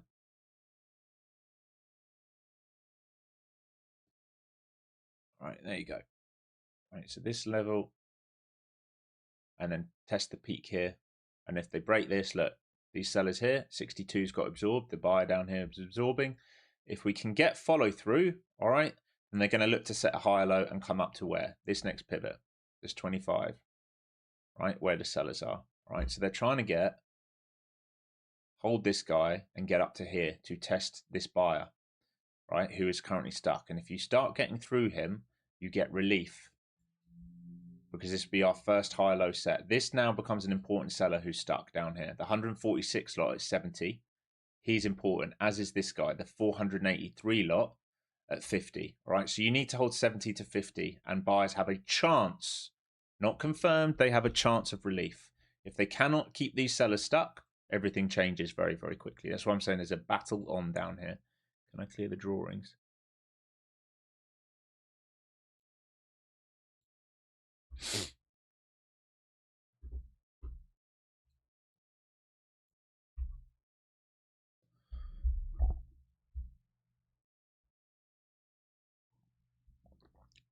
$550K eval blowns, 2K left on 100K. Let's get the setup on. Such an uncertain market for beginners. Mate, you've got to understand, like, this is an OPEX week, all right? And you've got to look at this. What the fuck is going on? What's just happened? I'm losing every connection. What's going on today? God, I'm not trading anymore. Ninja, what's going on, man? You're scaring me. You've got to understand it's an OPEX week, and when the low-hanging fruits have gone, right? We talked about it at the beginning of the day. What were the easy setups this week? I say easy. They didn't give it to me. They wouldn't fill me once this week. But if we think about, you've got to understand what we're looking at, right? The easy setups this week, ideally, would have been a push and fail into here. Some of you would have been here with me either Tuesday or Wednesday, we were looking for this move here back down. All right, it didn't fill me either day. So yesterday, Wednesday, we had to play follow through down here, and then we had to play the long back up. Then yesterday, we were looking for pops, all right, to fail. We were looking for pops to fail, all right. Overnight, we've hit extremes. They've gone grind, grind, grind, grind, grind, grind. Where have we come into? This level here, previous week value area low. So if you were at your desk early enough this morning, you could have shorted that at 9 a.m. All right, that's a high probability short. All right, because none of these stops have been taken, and this is your key level. All right, that's your over under. Sellers are in control here.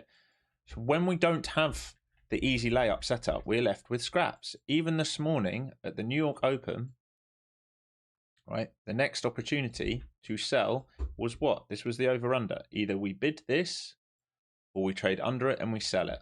All right, we were looking for pops to sell. Didn't come. So you would have I sat on my hands the whole time. And since we've been down here, I've been more interested in seeing if we bottom out, flesh out for that bid back up, right? Which would be in the same area that we fleshed out for a bid back up, for a bid back up, for a bid back up. I'm only following what the market's telling me, right? If it can't do it, then we're well aware we come down to here, right? Because this would be liquidity build. If we go sideways and buyers can't get the bid back up, there's only one way we go, right? So you have to understand when you come, not every day is the same when we come to the market. You have to understand what's already happened. Has liquidity been taken? Have we hit a key level? Is low-hanging fruit gone? If the answer to those things is yes, then you're going to struggle in general. Then you don't want to force trades, right? And at the moment, we are building out a big node here and overall a bigger node here, okay? At the moment, all we can say is sellers cannot get this drive down here. They are desperately trying. They want to get this.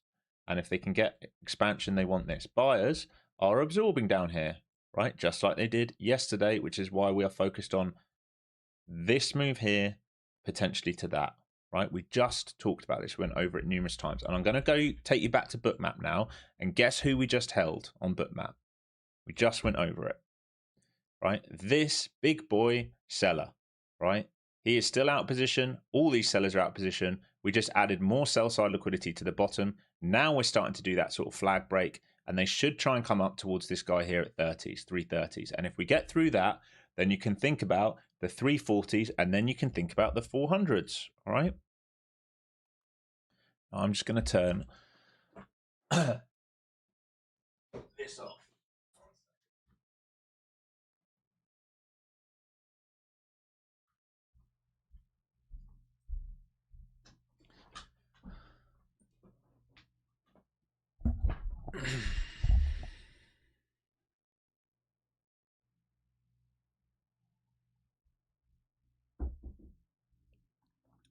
Alex, I once saw you kill 3 of your trades with a pencil. What do you mean with a pencil? What do you mean? Do you mean draw them out? I don't understand what you mean.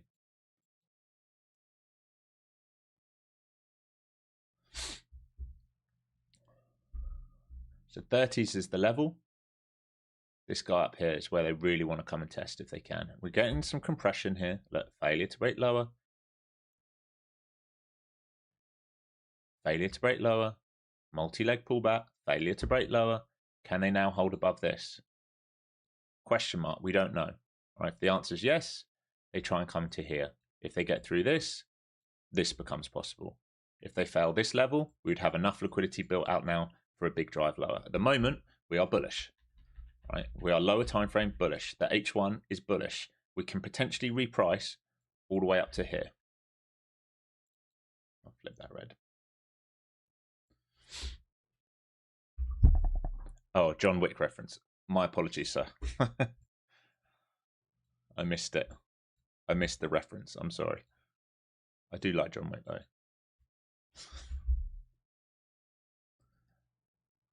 I do like Keanu as well. I don't like Keanu. I absolutely love Keanu Reeves. He is not the greatest actor in the world. Let's all be honest. All right, that he does the same look all the time. Ever since what's the surf film where he's the cop? I love that film.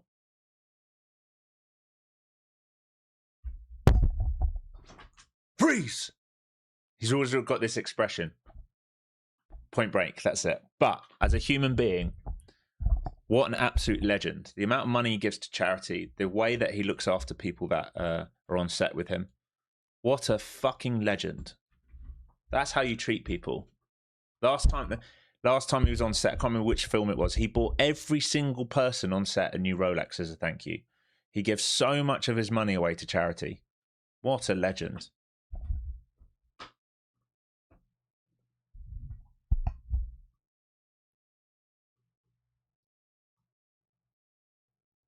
Yeah, and talk about a guy that's handled grief. Just a legend, man. Just a legend. And Hollywood is full of douchebags, and he is not one of them.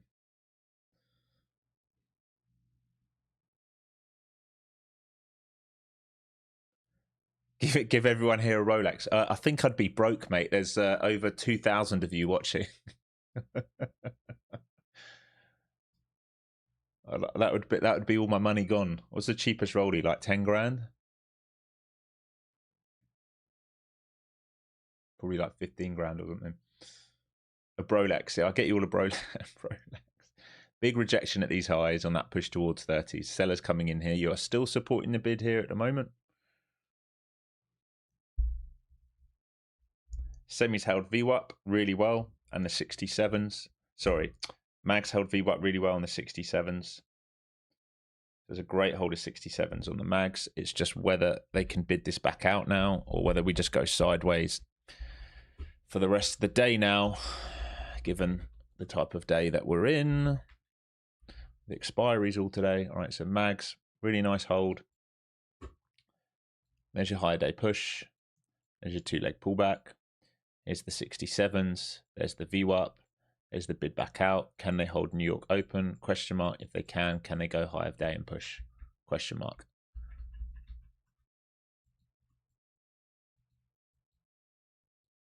Right, over here, relative strength. Software, Mags, semis. At least they're holding a higher low here. We need to see compression in semis and relief. Back through 20s. 120 is the level on semis. It will be the level all day. It's a huge wall. We're under that put wall. We need to get back above it.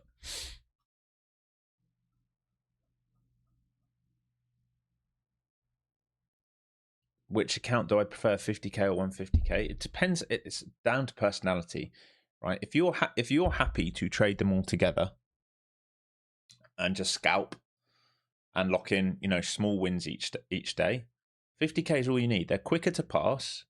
You will get past the buffer quicker. If you're happy to trade micros and you don't, have this need to size up, 20 to 30 accounts on a 50k, even $100 a day, right, for a scalp. If you just stuck to your rules and just did that consistently, you'd make good money. Where you'll get stuck is sizing up, because people try and size up too quickly before they're able to cope with the P&L swings. It's the P&L swings that kill people. Even for me, when I start sizing up, and I'm talking more about my swing accounts, to be honest, the P&L swings start to get a bit scary, right? If you're used to being like $500 down, and then you're $1,000 down, and then you're $5,000 down, and maybe then you're $25,000 down, right? Those P&L swings, it takes time for you to be okay with that. Being like, well, that's still only 1R. This is what I agreed to risk. I need to risk this much because that's the risk based on the size of my account. Don't make it easy, though.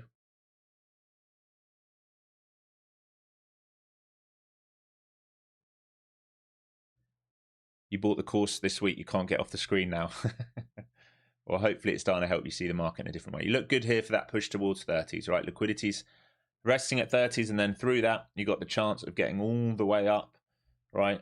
Through the edge here, 40s. So 30s to 40s needs to be covers, all right? If you are long down here or in here, you need to be covering into this, selling some into this, right? And if you find acceptance over this, 400 becomes the target. But remember, we're in a B. We're in a D, but this is in the New York session. We're in a B-shaped profile. It's a bearish profile. Now this profile can change because we can get up here and we can move value higher because we're still only an hour and a half in. But the longs look good. So these were the plays we've called today. It was short from here, which it wouldn't give me, unfortunately, down towards this point here. Great. This is just like yesterday and the day before and the day before that. And then we were long in these areas here. Okay, and you're looking for TP1. We have to be in scalp mentality today. TP1, TP2, and then if you get lucky, we get TP3 up there. All right, that's your runner up there. That is not a guarantee. You should have locked some in already.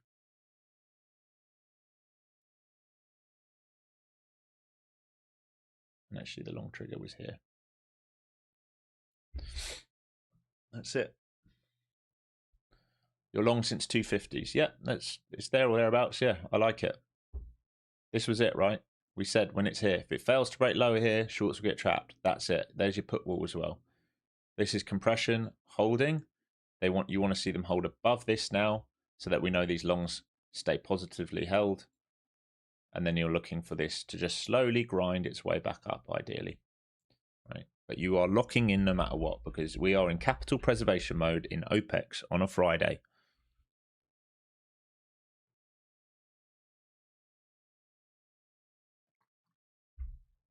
I'm just going to double check my swing accounts here just to make sure everything's going all right, because I've got a fair amount of risk on the table at the moment. All right, SoFi looking good.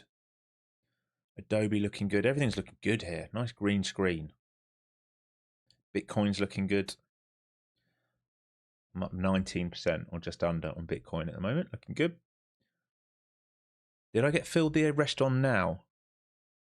No, only got that first start position. That's annoying.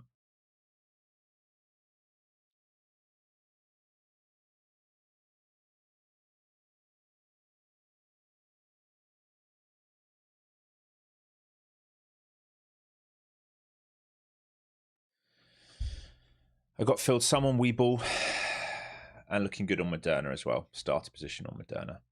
I'm just going to check Moderna quickly, guys, if you just don't mind. Sorry.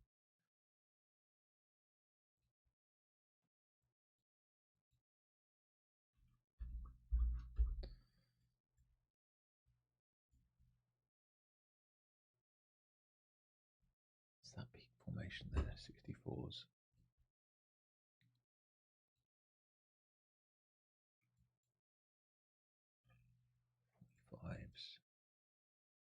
I'll tell you what I've seen on Moderna, why I really like it, if you guys are interested. Right, because if we go from all-time high,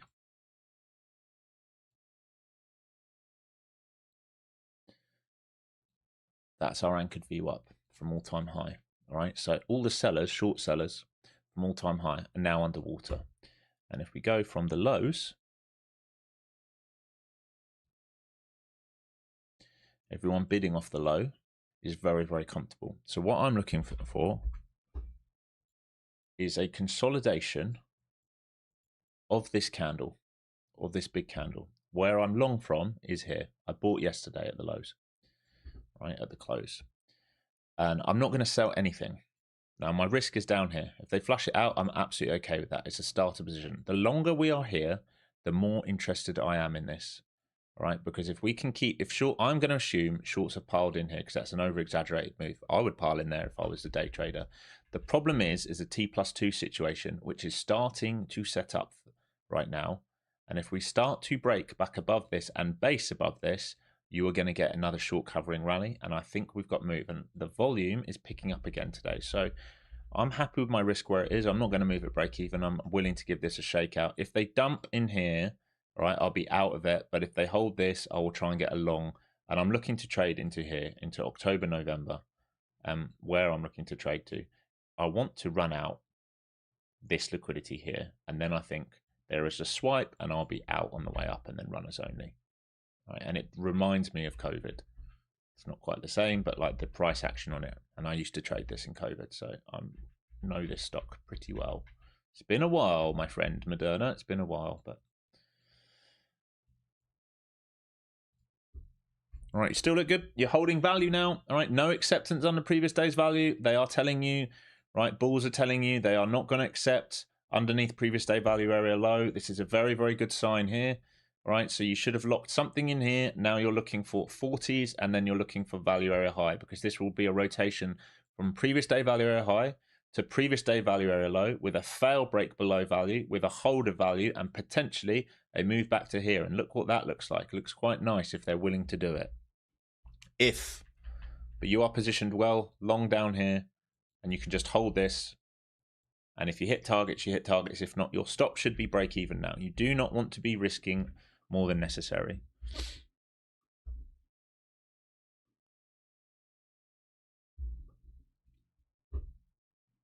What is a T+2 setup? Well, the settlements have changed nowadays, but it's basically based on short positions, right? Holding overnight leverage. When you take a short position, you are probably leveraged, right? And you also have to pay for those short positions. So when we go mid candle the next day and we don't break down, you're going to assume shorts are holding overnight, right? The longer they hold overnight, the more fucked they are without it breaking down.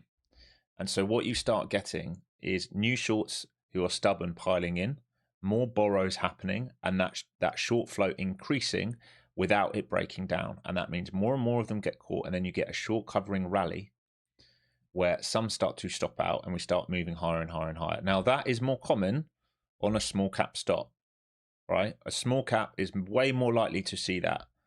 But Moderna moved over 100% on a breakout out of a base. That's a really, really good sign of a potential bullish move continuation, right? Well over 100%. It held the pullback on day 2 inside day 1. And not inside the gap of day 1, inside the New York session of day 1. That's your second trigger, all right? So now we know any short in that day, if we don't break the low of day 1, and certainly if we don't break the low of day 2, they are starting to get caught. So that's why I bought the low of day 2, risking the low of day 1, right? And if it goes, it goes. And if it doesn't, it doesn't. It's a trade. It's a legit setup. If it goes, it goes. If it doesn't, it doesn't. All right, semis breaking down under lows. Mags breaking out to new highs. IGV ripping. Mags ripping. Semis ruining this trade for higher pressure right now. I mean, it's just so annoying. If semis were going, you'd be right the way up here already. Right, mags at day highs.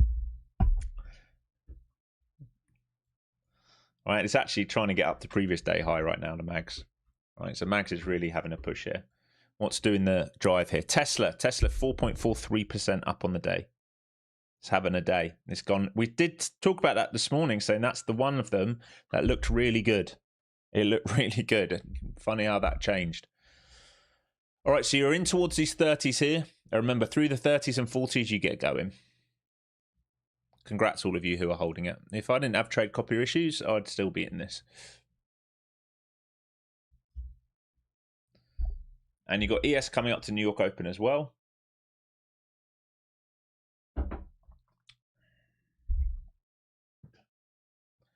How do I choose companies for swings? Well, I do scans, mate. I do scans. There are some that I regularly look at all the time anyway. Right, I like to trade sectors which are hot. All right, so we trade sector rotation when we're swinging. So you guys who have been here a while, when semis have been weak, where have I been long this year? When the market's been weak, where have I been long this year? You guys should know where I've been long this year. There's 2 main sectors I've been long in this year.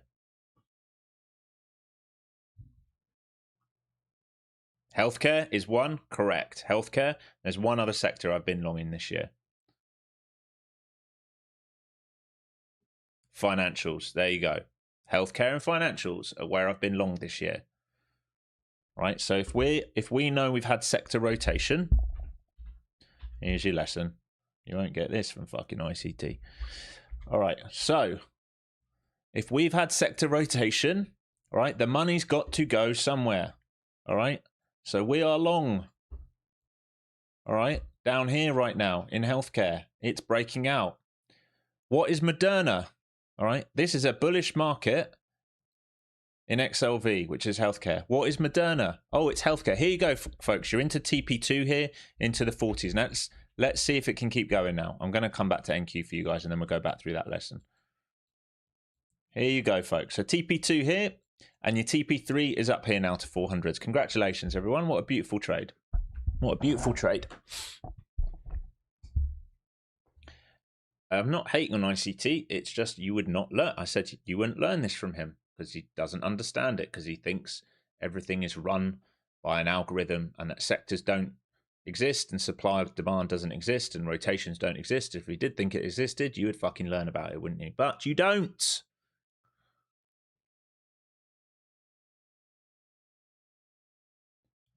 All right, semis coming back inside. Swept previous day low, swept IB low, coming back inside the range. You should have locked in TP2 here. You are now runners looking for up here. All right, so your rotation just took place. All right, from value area low of current day to value area high of current day. Another thing which he thinks doesn't exist. All right, and from previous day value area low to previous day point of control. Now, if you get acceptance over this, you're going to come to previous day value area high. You are runners only to this point. All right, you are runners only. This should be runners only now. If you get it, you get it. If it doesn't go, it doesn't go. All right, so if you are seeing strength in a sector which we have been long in, down here. Now let's compare this. Think about this.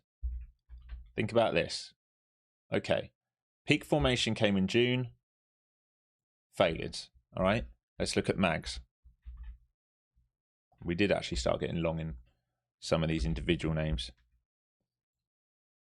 Right, peak formation came in May, started selling. Right, so if we think about a pie chart, mag, Soxal, and then you've got like healthcare, IGV, defensive, etc., etc. Right, if they're going to be selling these, something in here is going to have to be long because they've got to make their money somewhere, right? So once we get peak formation, we're looking for where the money's going. There it is, right? Where else is it?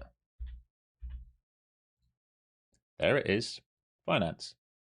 All right, so we're long. Look at this. Look at the time. May, June. Long, right? So when we have relative strength, right, in a sector like healthcare, and then we get Moderna, who's in that sector, break out, right, after a huge period of consolidation, we want to try and play continuation, right? We want to try and play continuation of it because the sector, I remember, the sector is hot and this stock has good news. It's a very good press release. It's good news. And we have a very high short float in here who are likely to get stuck, and we can maybe start getting the move, right? So there you go. There's your lesson. All you broccoli bros can be upset all you want. I don't fucking care. Go cry me a river.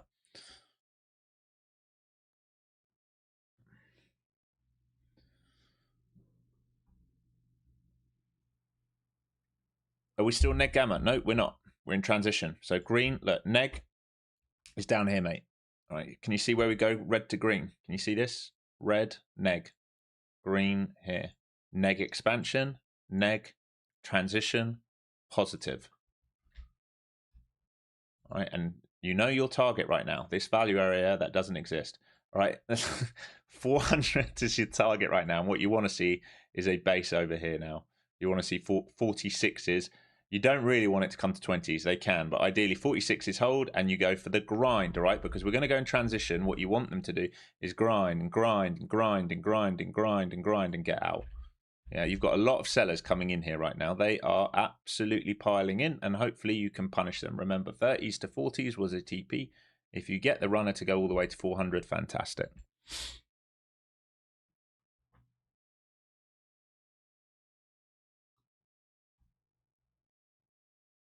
Alex, I just entered Moderna, Tesla, and US AR. I'm down on all three. Well, you've just entered Tesla when it's up 5.24%. So, and like what, I don't know what Moderna's up today. It will also be up a lot today, right? You still have to enter correctly. You can't just enter for the sake of entering. Moderna's up 12.8% here. So why would you enter, right? We look at the higher time frame. We know it's a buy opportunity. Look Look where you entered and look where I entered. I'll just prove this. I'm not. This isn't digging you out because I want you to learn, right? What time is this? 1 o'clock my time. All right, that's market close.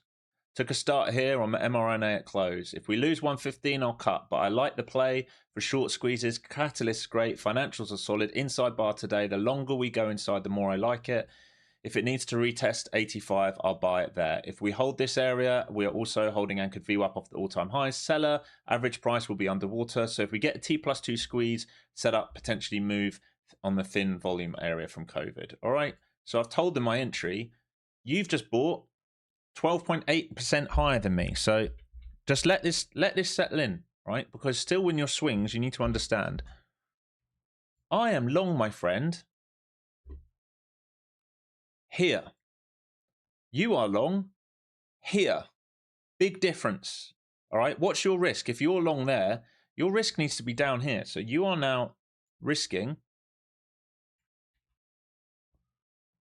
anywhere up here. Let's just assume the average point. You are going to have to risk 26%. Right. I don't have to risk that. Right. My original risk was 10%. And if I wanted to move my stop to this low now, I could move my stop up and trail previous day low. I might do that and give it a little bit more wiggle room. Right. So still when we swing, the same rules have to apply. We still have to buy in the correct areas. Right. It's still the same thing. We go from higher time frame to lower time frame. We look at the weeklies, we look at the monthlies, then we go to dailies, then we look at hourlies, then we look at the volume profile, we look at the anchored VWAPs, we look at liquidity, where are people trapped, and then we try and trade against them. Where am I long BTC? Well, I'm long an ETF. Okay, so I'm long an ETF. I'm not actually long the coin, so let me find it for you. Hello, hello, hello, hello. Where are you? Here you are.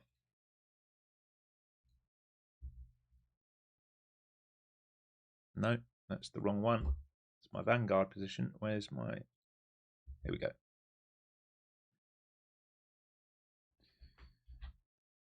All right.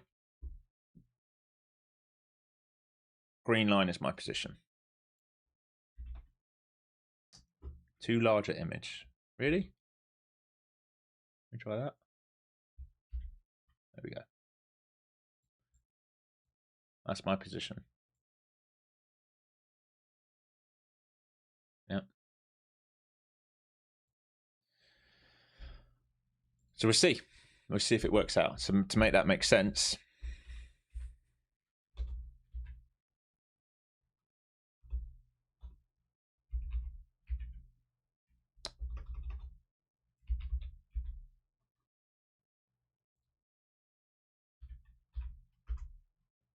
all right, I'm long down here.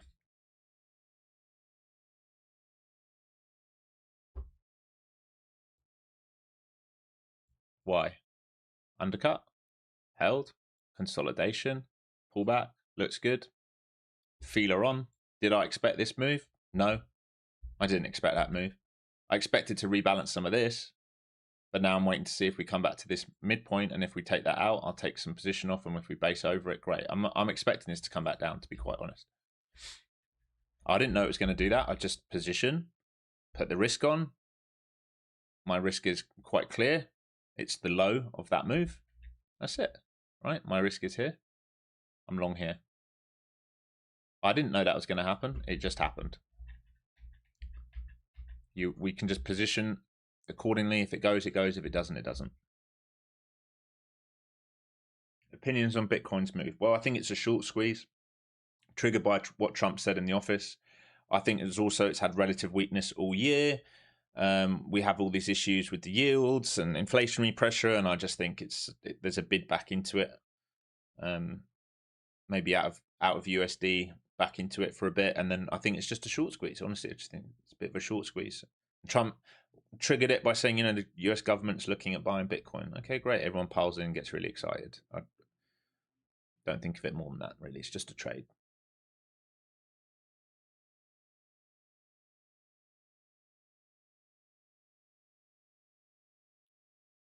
The clarity, that's it. Well, that's what his speech was on. But we'll see. You know, it's a risky asset, but you know, with swings, I try and give them a chance to work. How much do I give on each swing? 1% max. Normally like 0.5%, if that. If it's a start position, even less. Even less. Do I think the 4-year cycle ends here? Let's have a little look. Do you guys mind if I have a quick look? I know we're trading something else, but let's have a look.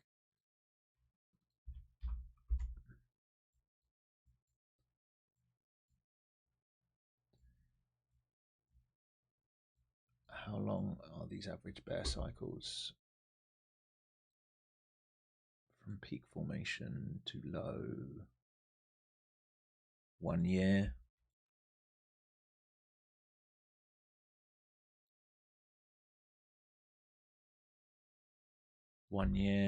What's this been? Have we been a year yet from peak formation?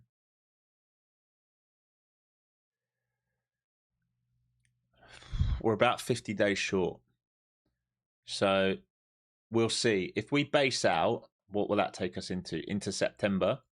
Not far away. If we base out into September, maybe. The only thing is this still has we've done 50% pullback of this move, right? You can see right here, just into base. I'm expecting that they can still come down to this if they want to be really nasty. So if they trap enough bulls here, all right, if retail comes flying in and they sell it, they'll use that liquidity to move lower. But if they hold a higher low here, then there is a base case then for the start of the bull cycle. And the bull cycle, how long did this last? 1,000-day bull cycle, 1,000-day bull cycle, and what we're looking at 2,000%, 600%. Right, so if we started a new bull cycle and the low was in, and we'd start from September,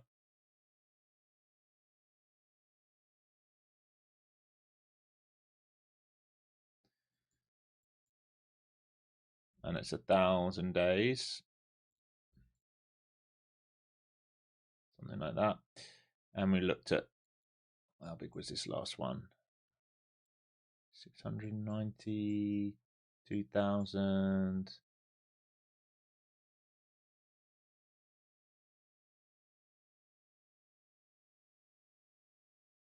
Where's the percent there? I'm going to see it. Okay, let's say it did 500. That just seems like asking too much, but let's do a fib of this. Yeah, there we go. All right, then maybe we get up to 190. Maybe it goes turbo. Let me see the fibs of the last ones.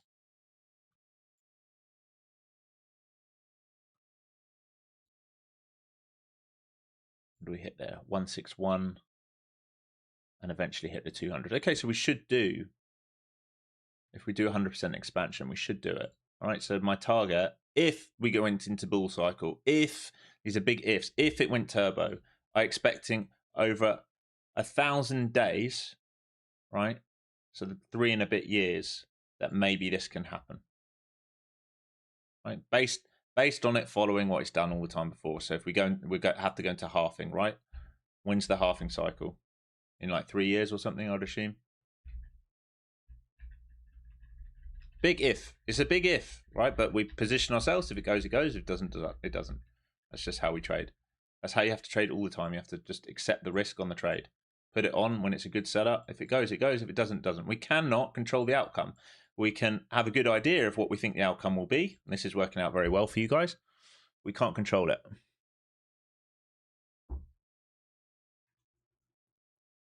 You've got 1.3 BTC. Well, Nick, as long as you manage your risk on that, it's all that matters.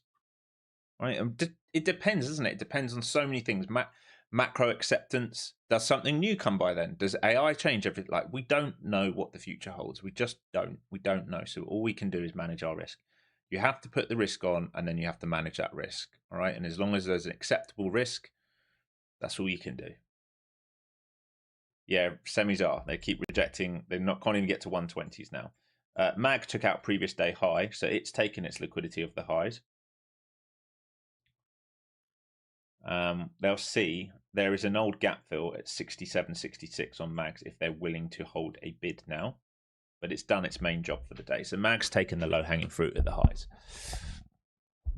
Short here, if you're trying to play the mean reversion, yes, you could consider the short. It's not something I would look at, but if you're trying to say, hey, we can't accept over current day's value, you could try and look for that. The better extreme is up here because we're thin up here and it's previous day value area high and it's where we broke from this morning. So the better short position, if you're going to look from it, is technically up there. But is there a potential mean reversion here? Yes, there is. Absolutely is. If you're not in the long and you're not willing to sit through this and you're just trying to scalp, there is potential for that move. I would just be careful with bull stepping in this little mode here, right? This RBS zone. But if you do rotate value, right, you're saying, hey, we can't get through this. We come back down into this, maybe even into this, and that would be your TP if you're going to try it. I prefer to sit in the longs and try and let it work out. That's the easier move right now. Because you'd be runners only right now. Because remember, you're taking, oh, don't move it. Your TP2 or TP3 was here, right? So you're already, how many points you up there? 80 points. You got up to almost 100 points. If you get up here, you're 127 point long. But it's easier to just follow the momentum right now. Look at the flow zones. They flipped, right? Higher, low, higher, low. If you're playing the mean reversion, that's a tougher trade. It doesn't mean it doesn't happen. But you have to have a set risk here. The better extreme is up here. Because if we rotate the whole of yesterday's value, the better extreme is up there. And just remember, sellers got caught down here.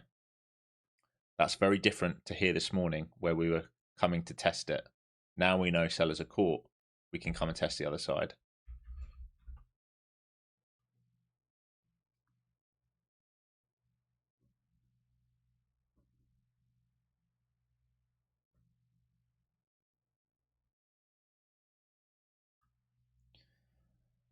April, you promoted me.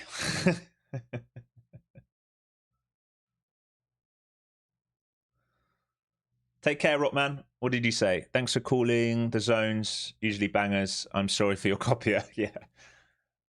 Done for the week. Hope you spend some great time this weekend. Thanks, mate. Yeah, I'm away this weekend, actually. Alex, I was down some yesterday at the open. I caught the bounce and I'm up $8 total in my 50K funded. I'm done for the day. I'm going to sit on my hands, have a coffee, have a beer on me this weekend. Hey, that's very kind of you. Thank you, my friend. Thank you, my friend.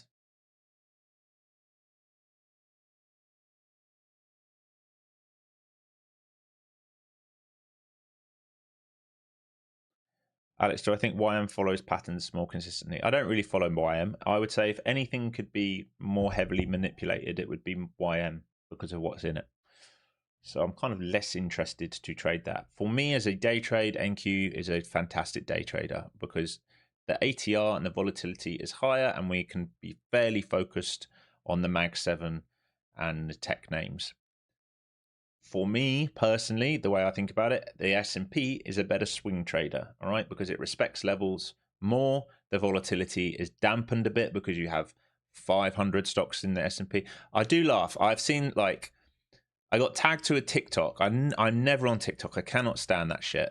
The amount of bullshit traders on there, and I've seen a guy interviewing traders like in shopping malls. He's like, "What do you do for a living, bro?" And the guy's like, "Yeah, I'm a day trader." It's like, okay, cool. How many stocks? Oh no, what do you trade? He's like, the NAS 500. How many stocks are in the Nasdaq? Like 3,500. How did you make that money day trading? I bought Apple. Cool. What's Apple worth? 3 million? Who are these fucking guys? Who are these fucking guys? Oh my God. Who are they? Who are they? What is this shit that they keep talking about? What is it? What is it? You've seen it, yeah. It must have gone viral, right? Yeah, I'm a day trader. I don't know what I'm trading or how much is worth. Sorry. So back to the point. So why do I day trade NAS, right? Because we have to, we only need to watch less sectors, right? It's heavily, as I've shown, it's heavily reliant on these three sectors, all right? Semiconductors, Mag 7, software. Right, that's our pie. That's the main pie. There are other parts of the pie, but these are the main parts of the pie that we watch. When you watch ES, right, you've got way more parts of the pie to watch. You need to watch this whole thing. All right. So if you have a day like where tech is down, but you have relative strength in healthcare, you need to be aware of it. Or like today, tech is down, but we've got relative strength in finances. You need to be aware of it. So for me, the volatility is less in the ES, but for a swing trade, all right, or for investment, I prefer it because its breadth is much bigger. All right, so it's much healthier. Your drawdowns, right? If you remember, I want to be focused on swing long, right? Your drawdowns in ES are probably going to be more manageable because, like we've seen this year, if tech gets weak, people are going to have to make their money somewhere, i.e., healthcare and finances. So if we think about, let's just make this simple for you guys. If we go to QQQ, here's another lesson, and we look at the volatility we've had this year, all right? Peak formation, based out, lost the high volume node, flushed, came back down towards RBS, didn't quite hit it, all right? It's kind of annoying. I'm not convinced the bottom's in, but we'll see. But this is a bigger move. If we look at this move off the highs, all right? So from the highs to the lows, right, it was a 12% pullback. Now, compare this to spiders. Oh, well, what happened there? Why? It's a better swing trade. Why? Because when we had the weakness come in tech, we rotated into IGV. Why can't my brain now think IGV, not IGV, XLF, XLV, and even BIOS, right? BIOS also broke out, right? So we held this because we rotated. There's more sectors to rotate through. So as a swing trader investment, I like the opportunity in the S&P more, right? That's, as a day trader, I want the volatility. As a swing trader, I don't want the volatility, all right? I want breadth. Respecting the LVN, yeah, that's why I said I would be much prefer to be long and just sit in this right now. That's what I was saying to you guys. Like, you can try and play the short here, but like I said, you'd have to cover some here, and this is your RBS. Look at this. Resistance becomes support. LVN, the main target is up here. If they find acceptance over this, this is where they're going to want to go. When do I plan to add on Google? I don't know. I'll have to have a look at the weekend and see where it shapes up.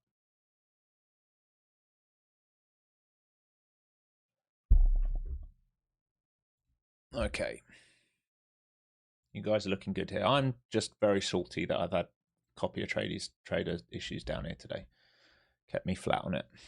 Scared me out of the market. Are you too early for shorts? Well, it depends what you're trying to do. But you know, if you're trying to lean on this and this is your risk, as long as you're covering some here and then some here and then some here, it's a valid trade. It's a tough trade. It's a valid trade. I think the better one might be up here if it comes up there. But like I said, this is valid, but you need to respect how we've built out on the way. There's still an edge here. If we are in rotation, it is still a valid trade. It's just, for me, it's a harder trade. It's the same trade as we kind of took down here, right? Think about that. Failed to break lower, reclaim, long. The difference is here we have Confluence. Look at previous day's value area low and current day's value area low. So we have two levels that's failed under and protected. Here, we've only got one level because the other level is up here, right? So if we put value up here for the day, we increase this, let's say, and then we do this, you have a better edge to play there. Doesn't mean this doesn't work. But in terms of Confluence, this is a much better Confluence. Look, this is current weeks. This blue line here, current week's value area low. This blue line here, previous day's value area low. This edge here, current day's value area low. This here, current week's point of control. This here, previous day close. All right, so if we do this, what are we saying? We're failing to move under. Okay, relief. If this and this is up here, better Confluence, because you can play this edge to this edge to this edge, right? Again, it doesn't mean this isn't valid. It's just you don't have as many Confluence factors.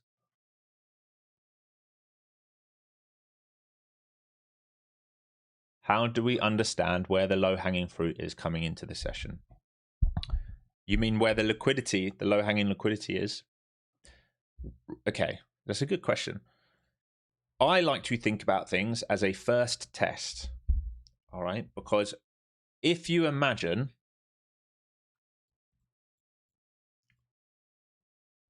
all right, where did we reject from? Here, okay? Have we been up here since pre-market on Thursday? No, all right? They walk up. Now ask yourself, we undercut yesterday, bulls in here, gently walked it up all night. Did any of these guys get run out the market? Right? No. Okay, so all the bulls have been left in this market. No one's been run out. This is overnight volume. So what is this? Thin volume, right? This is our first test of previous week value area low and the zero line and clear supply that we've done. That's your first tap back in. If I move this sideways, you'll see why they're all stuck. Everyone from Wednesday is stuck up here, right? And anyone who's silly enough to buy on Thursday is also stuck up there. So this is a high probability short. And I'll remind you, on Thursday, it didn't really give us a short. It flushed so quickly away from it. So this is the high probability short area. Where's the low hanging fruit? Well, previous day value, previous day close, put wall, previous day low, right? That trade here to here is a high probability trade. It goes without us because it goes pre-market. So what are we then looking for? We either are looking for a bid to hold here to retest this level to then get short, or we're looking for the failure underneath,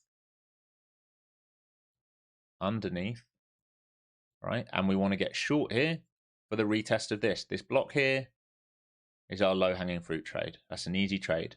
We've traded under it, we've reclaimed it, and they're going to come back to where we first got short today. Now, if they bid back over this, that would mean no acceptance over undervalue, and this trade becomes viable.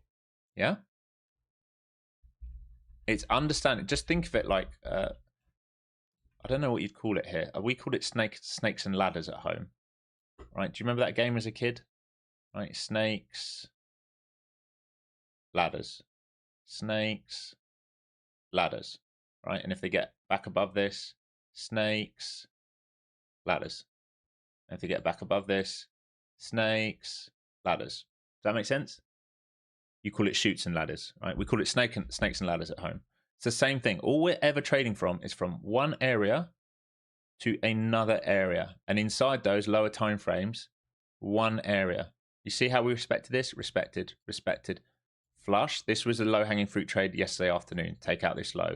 Take out the low, recover, shorts get trapped at the lows. Grind, grind, grind, grind, grind, grind, grind, grind, grind, grind, grind, grind, grind, grind, grind, grind, grind, grind, grind, grind. Into key area, supply. Boom. All right, they're all fucked. All right, they're all upset now.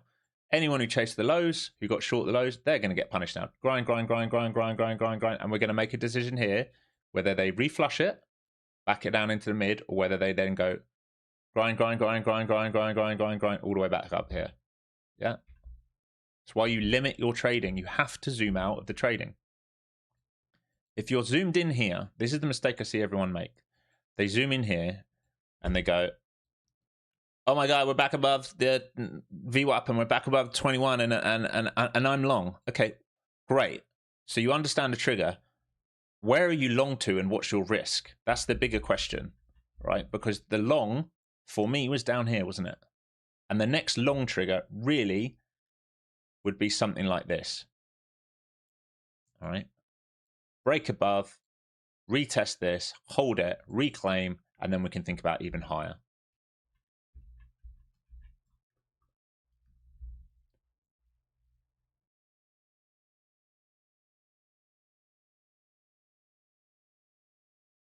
Oh, snakes used to pull you down, did they? So was it ladder up and snakes down? All right, you get the point though. I'm trying to just like draw a narrative and a story so that you understand what you're looking at. Okay, maybe I did it the wrong way around, and it's ladder up and snake down. But you get the point. You get the point. It's coming from level to level, liquidity pool to liquidity pool, and then it's trying to join in for that high probability move using the lower time frame in between those levels. You get the point. All right. Semi's coming back up to test that 120 now. All right. So the 120 is also your New York VWAP. If they get over the 120, the shape is pretty good now. If they get over that, they have a chance of going 122s, which is PDC. And if they really get going 125s. All right. So again, look at the pivot formation at the lows. All right. We are churning. All right. We're in a rotation, but we're respecting this more. All right. Here's your semiconductor, sweep the lows, up it goes. At the same point, here's your mag, sweep the highs, down it goes. All right, we are in a rotation between these. They're selling this and buying this, and they're still buying software. And you're getting very close to these 390, 400s now for your targets. All right, and when you get up here, you want to be 80+% out. All right, because this is an extreme move. You would have then locked in 125 odd points on this trade. And if you do, all right, if you are able to get above this and hold, right, then this is telling you that we cannot go back into yesterday's value, and they might even come up here and here. You never know. End of day squeeze would be nice for you, but you would only be positioned 10 to 20% for that.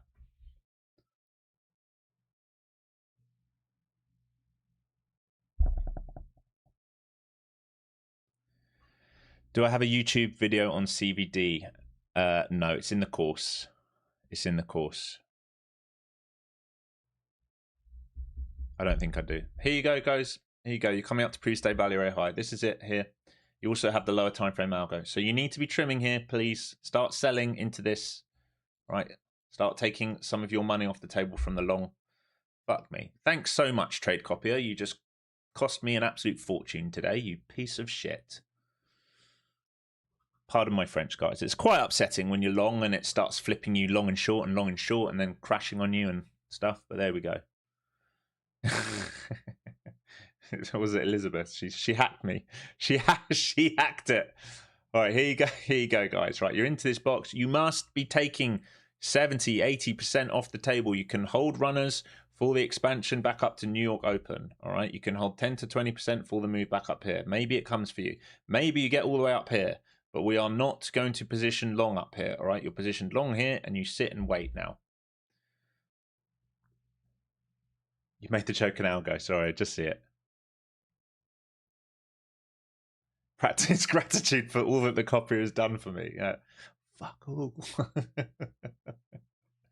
There's a 400 lot spoofing. He's a liquidity provider. He's moved up to 450. I saw him here. Yeah. He's trying to drag it up, which is good. It's what you want. So ES coming up to its neutral point, 770s. All right, that's your zero gamma line. If they get over that, hopefully they get going. Semis are coming up to the 120s, right? You're currently trading 119.60s, right? 120s is its level. You need to get over that. Mags has caught a bid. Guess where it caught the bid? In front of 67s. Looking good? Looking good. We're looking good here. Everything's looking good. Here you go, folks. Into your TPs. Now just hold your runners. If you get the expansion now, all right, if you get the expansion now, you get this up here. And if you get real lucky, we come and test previous week value area low. All right, so just hold 10 to 20% now, maybe a little piece off into 70 and then all the way up here. Now, while this does this, I'm going to use the bathroom and I will be right back. All right.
What a beauty.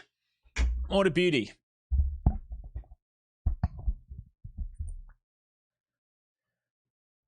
What a beauty.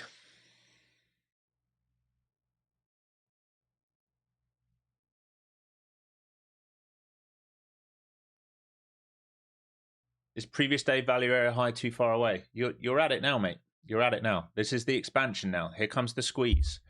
All right, so you're looking for basically 470 to 480, and then you're looking for 530. Now, if they go absolutely bonkers on this today now, and I don't see them doing it, but if they do, let me just measure this pullback. I'm just going to check this for you from this peak formation. Hang on.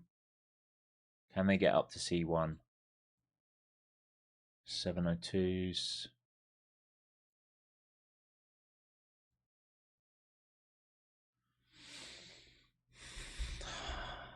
I wouldn't rule it completely out.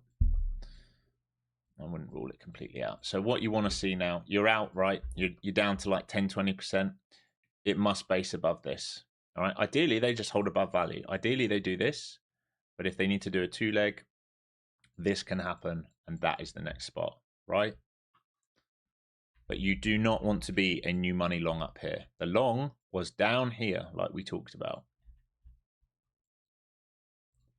And I want to see some W's in chat. Hopefully, you guys have absolutely nailed this. It's a nice way to end the week. It is amusing to me that I think every single day this week, I wanted to short the opening drive and it wouldn't give me the short. And then we made money on the long after it finished rolling over. Every day, I think. It's got to be every day. It's been the same. It must be. I'm not sure there was a day not like this. Maybe Wednesday. No, I think even Wednesday was the same, was it? Even Wednesday was the same. Crazy. Crazy, crazy, crazy week. I can't get filled short, but the longs are paid beautifully. Yeah, it feels like every day. At least 3 days in a row, right? Nice work, everyone, with the dubs. Nice work, everyone. Here comes the squeeze. They're still trying to bid this up now. ES through that 770, which is fantastic. So you're looking for ES to take out 705. That would get you up to 720 right now. MAG's trying to get back to previous day high 67.5. Semis are right at that 120. So they're through it. They're at New York VWAP. Now you want to base and hold over 120. You do not want them coming back to 119. You want a squeeze over 120 up to 22s here, and this thing can really start going. So your next TP is here, folks. All right, your next TP is around here. That will give you 190 to 200 points. And then after that, all right, all the way up here, you can just start trailing this if you need to. If you don't have enough size to TP, just start trailing it with your stop. Manage your risk. Do not let this come back all the way to 350 on you. All right, you will be very upset if you give 100 points back on this. So manage your risk. Move your trail up. If you don't have enough size to keep peeling off, just move your trail up, and hopefully, you know, it comes all the way up here on some disgusting expansion for you guys.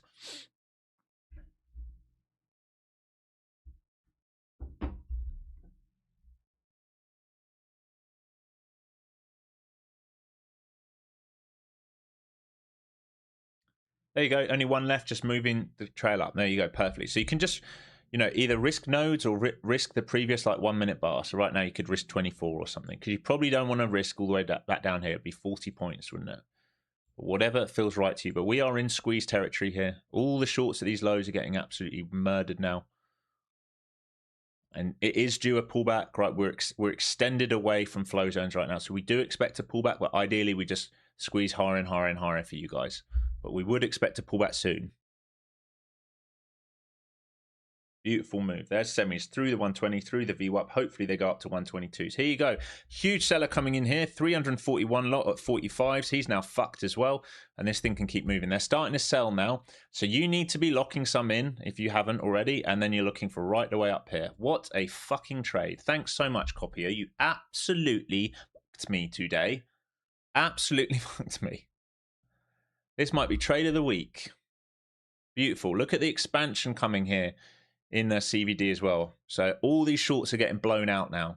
Now, once this peaks out, when this peaks out, there'll probably be a very, very nasty pullback, very quick and nasty, because we are straight up here and CVD is pushing. And when we see this, it might not be genuine buying. It might be more that shorts are getting blown out here. So it's getting exhaustive. 200 points. What nice work, folks. Right. Buyer coming in at these highs. You're near the initial balance high. The only thing left to aim for really is previous week's value, 340s. And once you break that, right, you're looking for these neutral zones all the way up here. And this, remember, I'll remind you where you are on the daily. This is the edge of the daily. All right, so think about this. It's really important you don't get too zoomed in here. Think about the daily. I'll take you over to it. What are we doing? Did we go? I'll remind you, did we go outside bar? We did not go outside bar today. Remember, we held the 20-day. We didn't go outside bar. What are we coming back to check? Oh, yeah, that. All right. This is the key level. Do not, for goodness sake, expect it to go long through here. All right. Do not be adding late in this long. You are likely to fail as you start to approach this, because anyone with any fucking sense is not holding or adding into this area, right? 5-day, 50-day, 2026 point of control shelf. All right. We do not expect too much more in this move. Yeah. Limit your expectations. That will keep you lot out of buying late.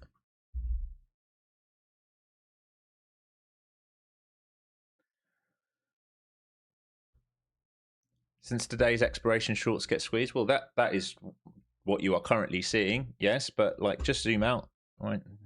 Just zoom out. There's understand where we're at. All we've actually done is gone back to where we were this morning. Right? It's where we opened. That's all we've actually done.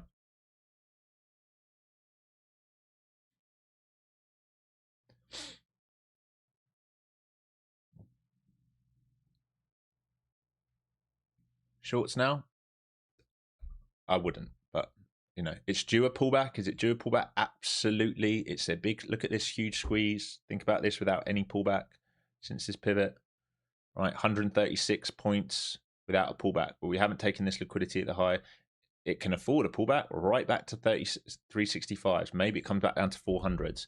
And then I'd imagine a bid will form. All right, so what I'd imagine you're going to see is something like this, or if it goes really nasty, something like this. All right, if they do a shallow pullback, it won't even get that far. I would not be shorting this personally. If you're short, your counter trend on the day, just looking for that snap back down. Is there excess at the high? Yeah. I mean, you have a 200 lot caught up there, right, at the highs. You have the sellers piled in here.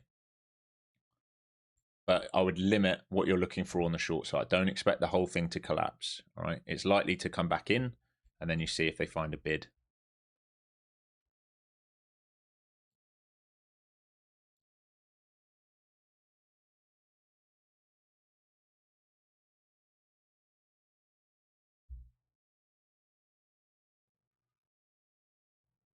Let's see if we flip this now. This zone here. Passed your first Apex eval today. Nice work.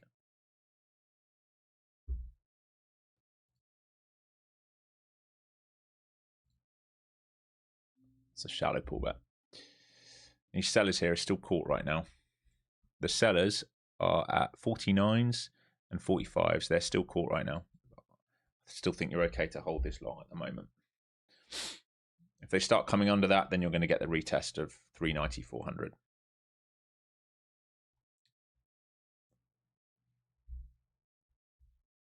And I will consider getting long if we come down into here. If I get fortunate and they come down into here, I will consider getting long.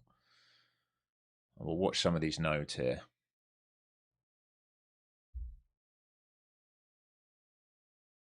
Coming on 12 business days, has Apex ever took this long to pay out?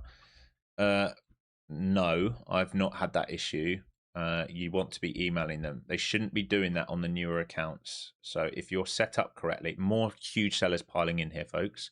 Another 167 lot without getting his way right now. So they are coming flying in here. The bid is supporting this right now. I'm looking for this to flush down to 390, 400 trap sellers, and then I'll try and get long.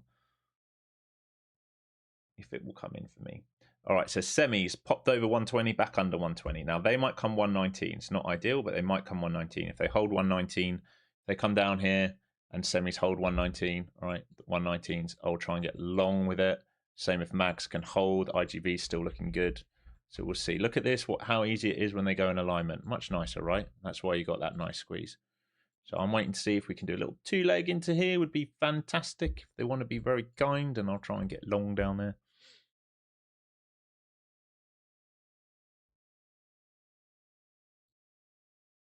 These sellers are still piling in here, and they're not getting the flush down here. There is absorption taking place. All right, we have delta divergence. There is absorption taking place here.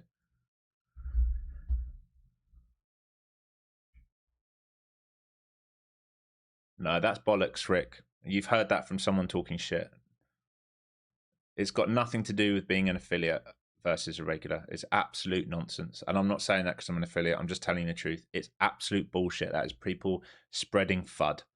It is down to how you've traded, what's happened on the account. That's it.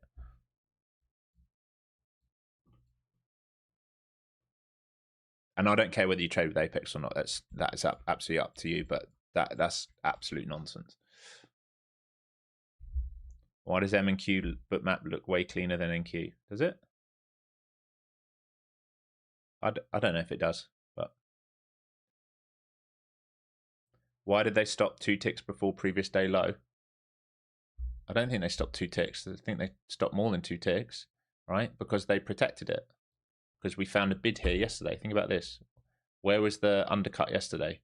It was 40s, all right? 40 break, undercut to 200, protected it, all right? So they don't have to break previous day low because they already undercut 40s, which was the hourly level. If you think about the hourly level, and we zoom out, right? That's the undercut here. 40s is the key level. They held that yesterday. We don't have to come and take it, right? Because we know.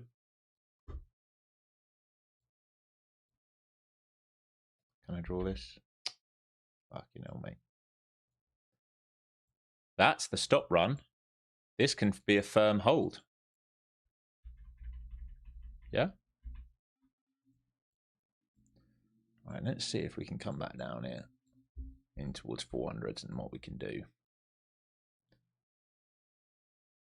I'll watch semis hold 119s. Big buyers coming in here. I'd like this lower still.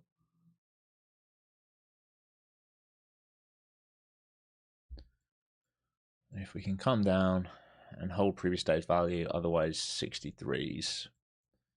So what I'm going to look for is something like this, or this, to try and bid and complete this move, right? And if we can't hold this, I won't be interested.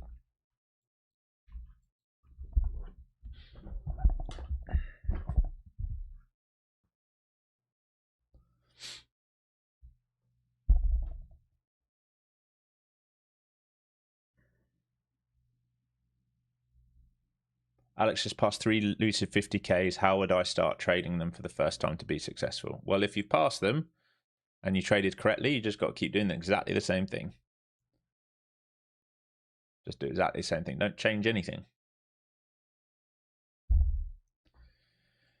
All right, there's a buyer trying to step on the tape down here. He hasn't come low enough. If we start pivoting over 45s, I'll be interested in the long. I wanted it deeper. This is the first test of 45, so I'm watching this here. The reason I'm watching this is where the sellers came flying in. This is some of the biggest delta of the day at 45. If we bid over this and hold, I'll try and get the squeeze.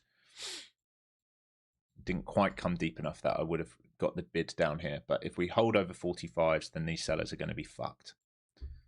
So if this next pullback holds 45, I'm getting long. Here they come.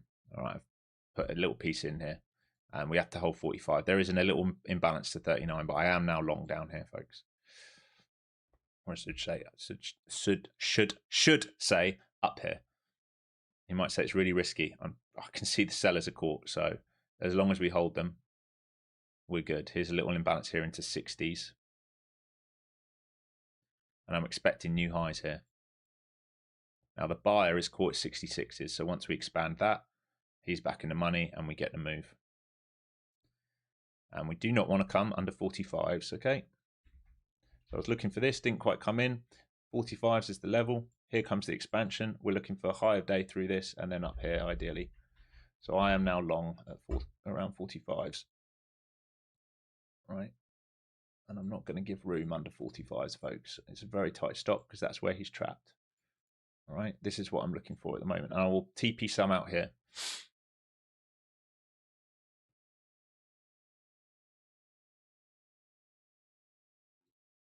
I'll show you here. All right, maybe you can see that. I think you can see it. Here we go, team. Beautiful. See if we can get IB here and go. You want a two-leg? I would have preferred a two-leg. I would much rather be long at 400s than 45s, but I've got to use the pain of the people in front of me because I missed this whole thing because of the copier. So I've taken copier off. I'm just trading one account because it's all I can fucking do. Not my fault. It is what it is. Right, here goes ES. They're going to look for 720s. That's your cool wall.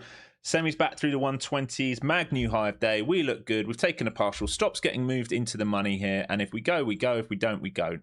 All right, so my stop's going to move. I'm going to protect that seller at 45s. All right, so I do not want it to come back under him. I'm going to let this work out. If it goes, it goes. If it doesn't, it doesn't. Okay, and that is all about reading this. Can we have it? This guy, all right? Remember these sellers? These sellers came piling in, all right? And they are now out the money, which means they are going to stop out, which means they become market buyers, which means we have the chance to squeeze up to 450. It's why I had to get long, because the moment we got above them, that is telling me, hey, we're not going to come back down to 400. We're going to squeeze these guys out.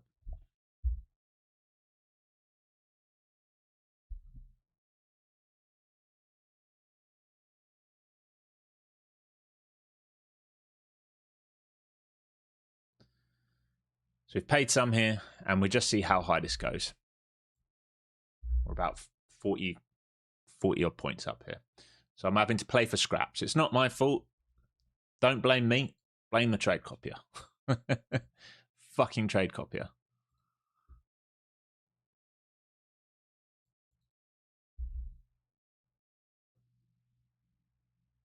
Nice. We've got a nice confluence here. Everything moving in sync. Beautiful. There's the pullback and go. Pullback and go. Pullback and go. Beautiful sync here. Let's fucking go. Send it, baby. Send it! Through these stops, please. Send it. We're looking through 85 for expansion. All right, so we might wick out here. Ideally, we get a nice fill all the way up into here. If I get very, very, very lucky, I'm going to get up here now. And I've tried to explain to you why. Look, this is very limited risk. You might be joining late. It is joining late, but I have to join what's in front of me. And ideally, we hold initial balance to 70s here. I don't want it down to 45s. There is an imbalance above that. I just want to hold the IB in 70s and expand. If we don't see that, maybe it comes back down. Right, while this is working out, let's move that stop a little bit. I'm just going to get refill and coffee. I will be right back. Please smash the like button. I would like to do some giveaways today on a Friday. It's been another fantastic day trading with you, and I'll be right back.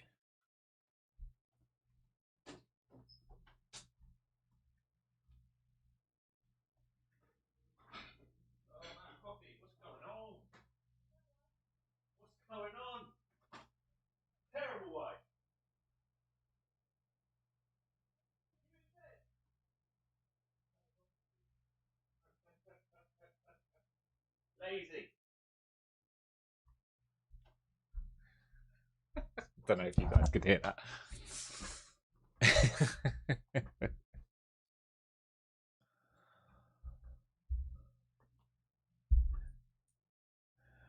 Oh, that's funny.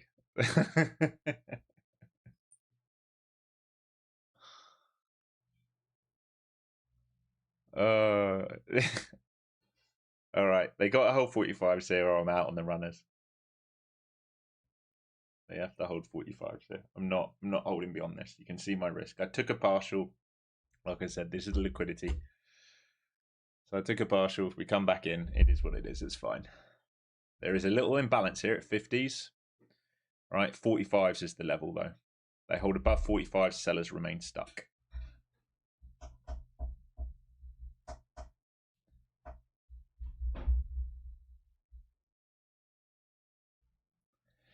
Meatloaf!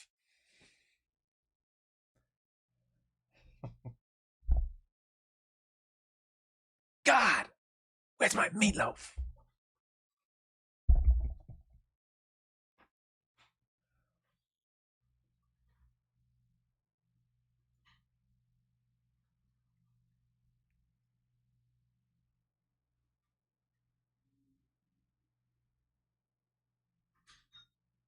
Would I oppose to taking a long where it is now? I don't love it now because we've swept, right? So we've taken this. So this was high probability to here. This is less high probability now because we've swept, right? Doesn't mean it can't move higher, but the low-hanging fruit's gone. Why we took a partial into this. If it wanted to do expansion, great. If it knocks me out here at 45, so I get knocked out. That's part of trading, right? My stops break even. They're piling in here, the sellers. There is still someone trying to support the bid here. I'm still sat at 45, right? I'm either in it or I'm not.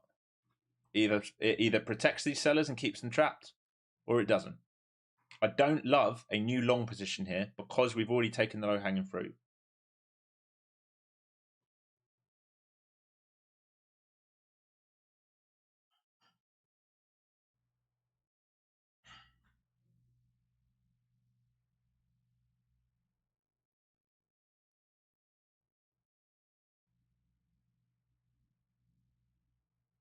There's my stop. Let's break even on that, on the runners. But we got 40 odd points out of it. Not bad, all right? This liquidity right here, right? That was the best cover. Now they can come back down in.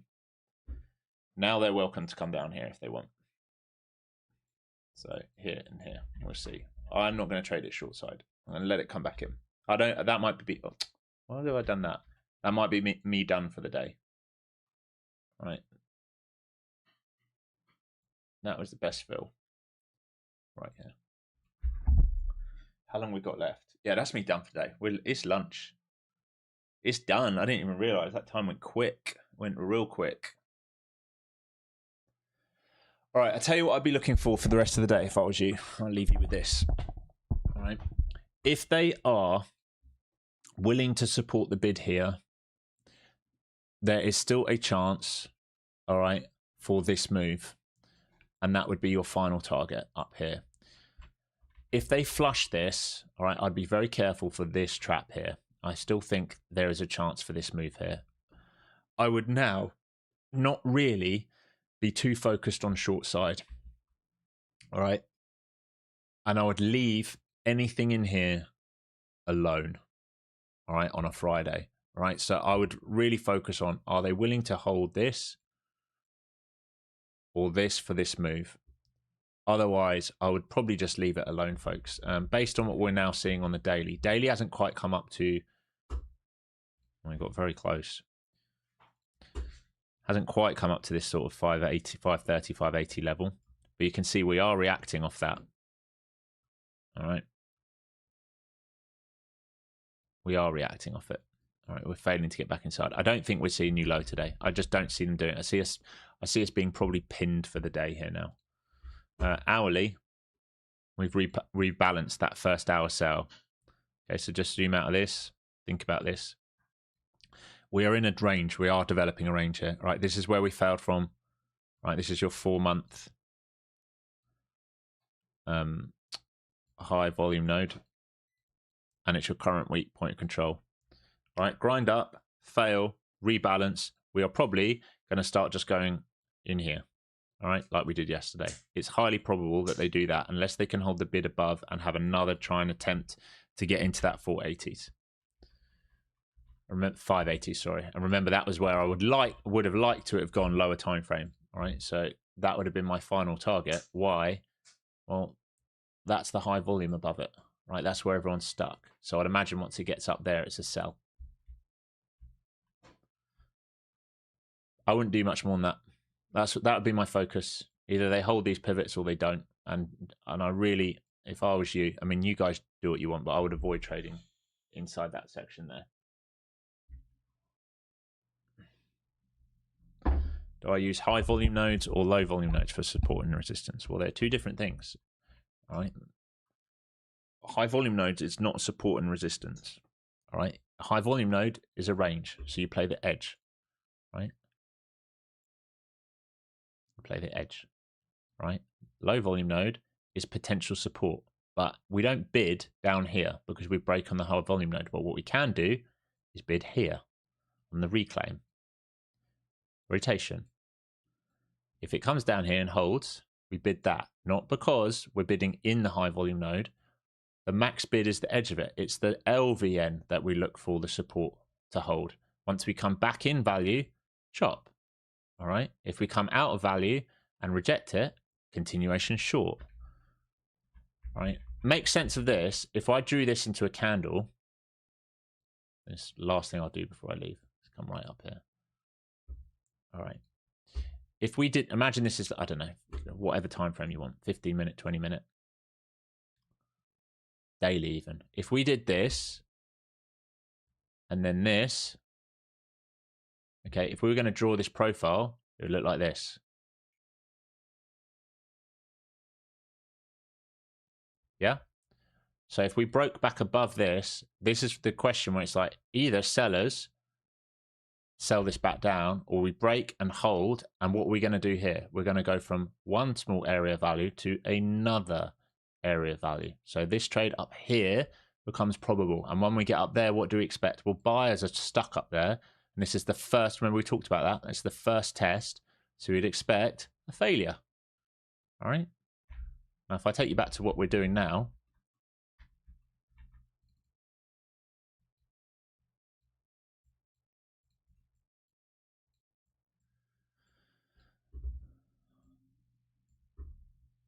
I have to go to like an hourly, I think.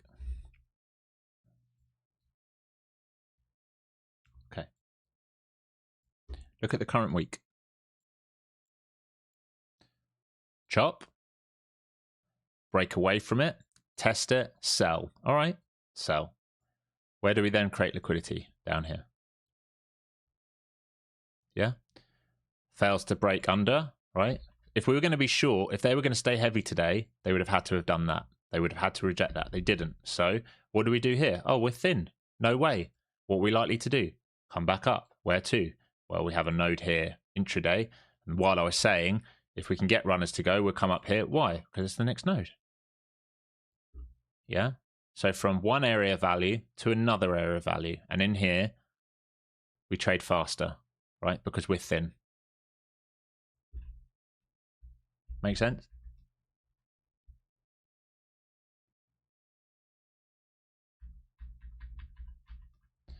All right, how are we doing on the likes? Can we do some giveaways before I run away for the weekend? If you're not there on the likes, and it's very simple, I'm going to do a members only giveaway. I'm going to start rewarding members. Every time we're not there with the likes, I'm going to reward members. That's my new plan, to say thank you. I've got to give back more. The more I can give back, the better. Right, it's very simple. You've got 5 minutes, right? When it goes to 9:10, which is 10 past 12 for you East Coast traders, we need to be at 1,000 likes, right? The thumbs up on the screen. If we're not at 1,000 likes, I'm just going to give away to members only.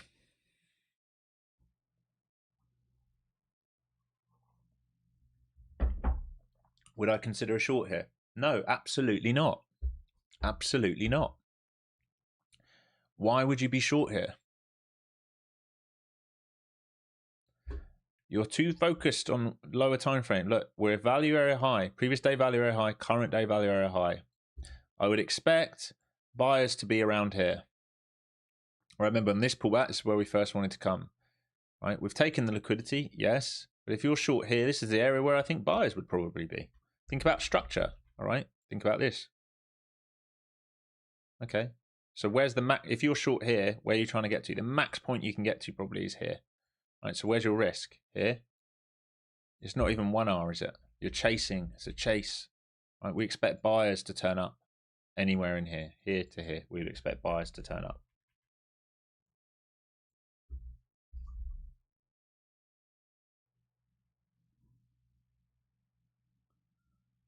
Big seller just stepped in. Yeah, they're trying to sell it down, but are they successfully moving much lower? Are they having a great deal of success here? That's what you have to ask yourself each time. Are they having a great deal of success here? Not really. We're not really running away. You're into lunch as well. Like, how much longer do you want to hang around on a Friday on OPEX? Delta is starting to go negative here. They are trying to force it down, but if they don't force it down, it is going to be a problem, right? So I'd say somewhere from sort of 400 to 370, you would expect buyers to try and step in. I'm done for the day. I know that's the level, but I'm done. It's Friday. We're into lunch.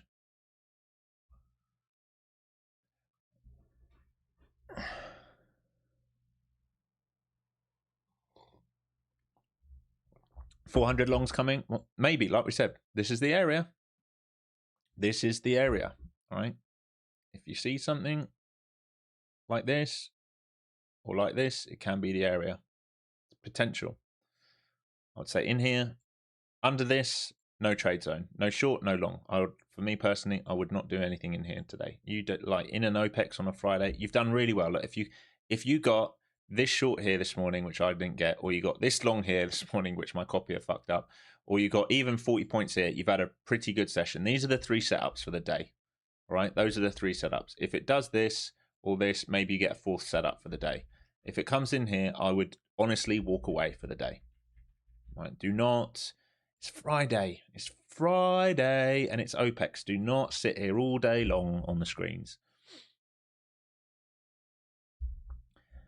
Ken, I just started watching you 4 days ago. Learned so much. That's good to know, mate. I'm glad. I'm glad. I am glad. All right, 3 minutes left, folks, to get these likes up.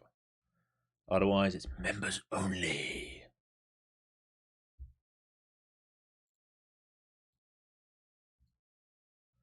And don't forget, you've got about a week left if you want to have a chance of winning one of 500 one of 50 Apex accounts. All you've got to do is click on the video. I'm going to post it now.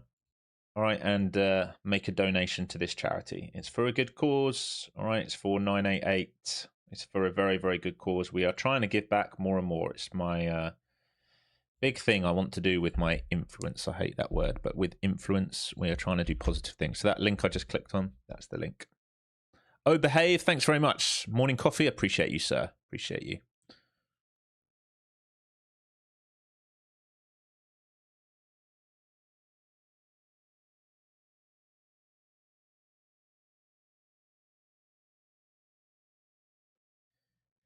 You're a great teacher, Alex, coming from a fellow educator. I'm a flight instructor in Austin, coincidentally. Oh, man, awesome. Well, I might have to hit you up. My father-in-law does stunt pilot stuff. And I need to see if I can get him over. When I get him over, is there a way of me renting a plane for a few days for him to go up in or something? If they have any aerobatic planes. I'm sure they would.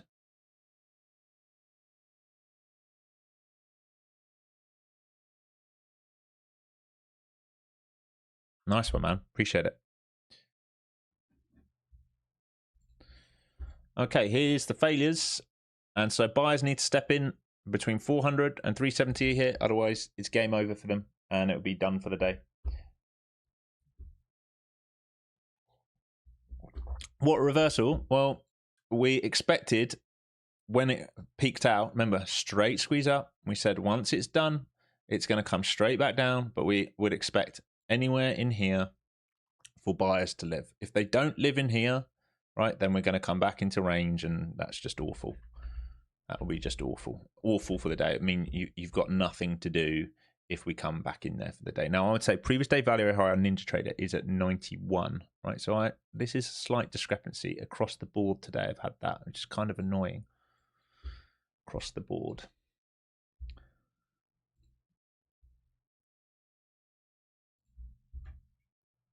All right, did we get there on the likes? Guys, you've got 1 minute left, not even. You need 25 likes. You've got to hit the thumbs up on screen. That's all you got to do.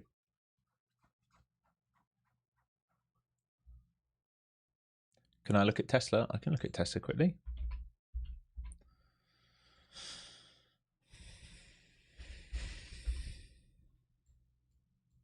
Fill in the gap.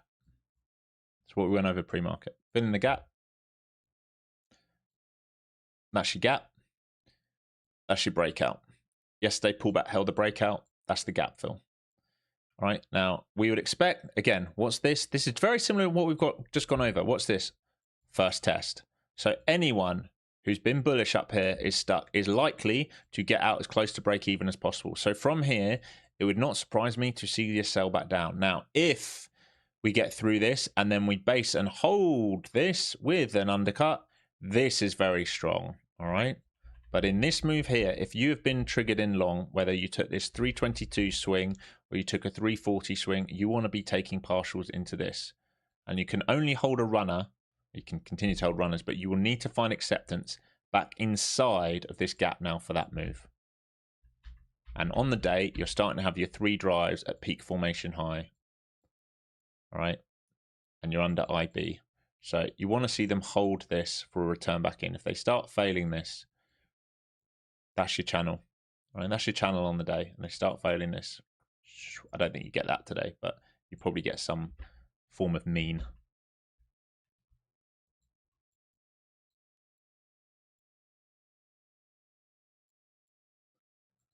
Okay. No, I don't use Elliott Wave. It's not something I focus on. All right, well done, team. 1,000 likes here. Okay, let's get this up.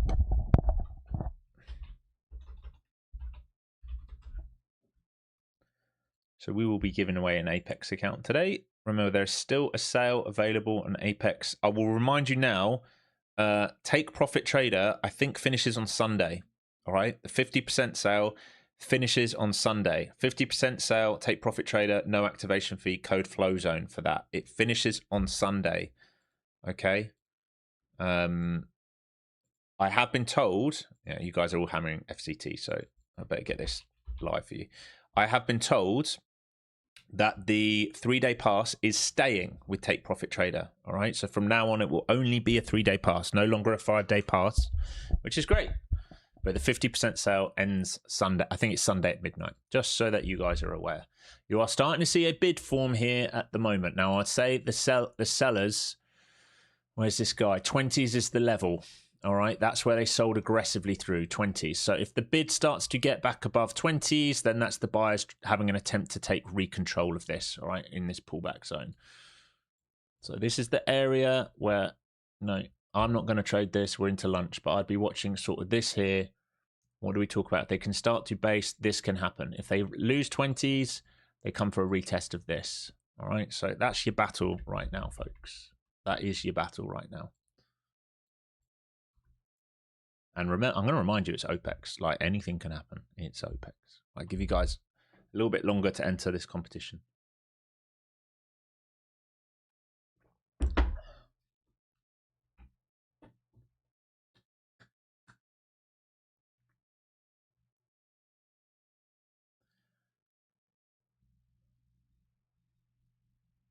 I can't wait to get off the screens. Fridays is always tough for me. I get off and then I spend like 2+ hours doing the newsletter for you guys at the weekend. It's such a grind, Fridays, for me.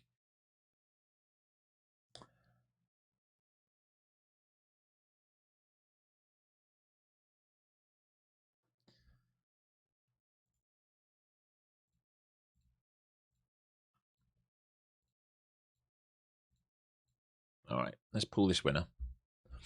5, 4, 3, 2, 1. James Swack. Swack. James Swack. Swack attack. Are you here, Mr. James Swack? Don't give a fuck. All right, nice one, mate. Bars for days, bruv. Such a child, Alex. No worries, mate. Congratulations. All right, all you got to do, email me info@flowzonetrader.com. Send me a screenshot of you logged into YouTube. I will sort you out with a free Apex account, my friend. Nice work. Congratulations. Happy days. Happy days.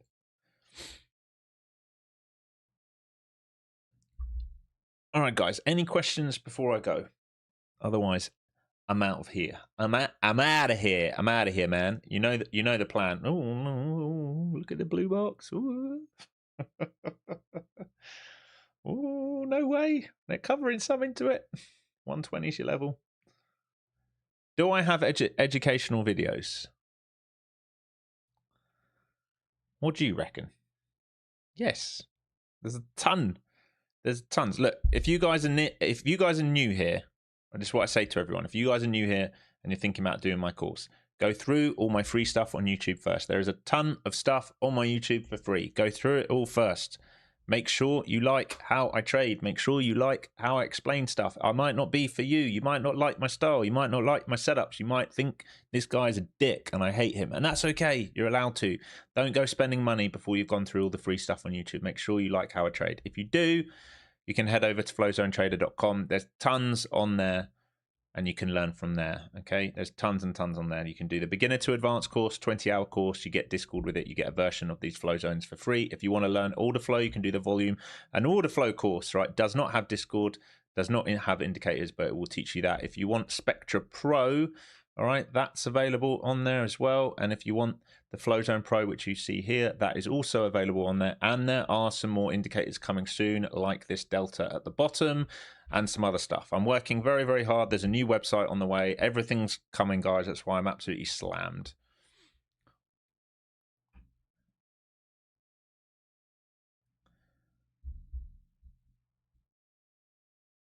Are tour chart setups in your course? I don't know what a tour chart is. What broker do you have a coupon for? I don't have a coupon for a broker, mate. What would you want from a broker? What, like cheaper fees? Most brokers nowadays will do 0 commissions, round fees on longs. The only thing you're going to have to pay for is borrows on hard to borrow shares. Most brokers don't charge nowadays, or very little, especially if you're adding liquidity to the market, right? So if you're a limit seller, limit buyer, they won't charge you most of the time now. In fact, you'll get rebate from most places now. There you go, little tip for you.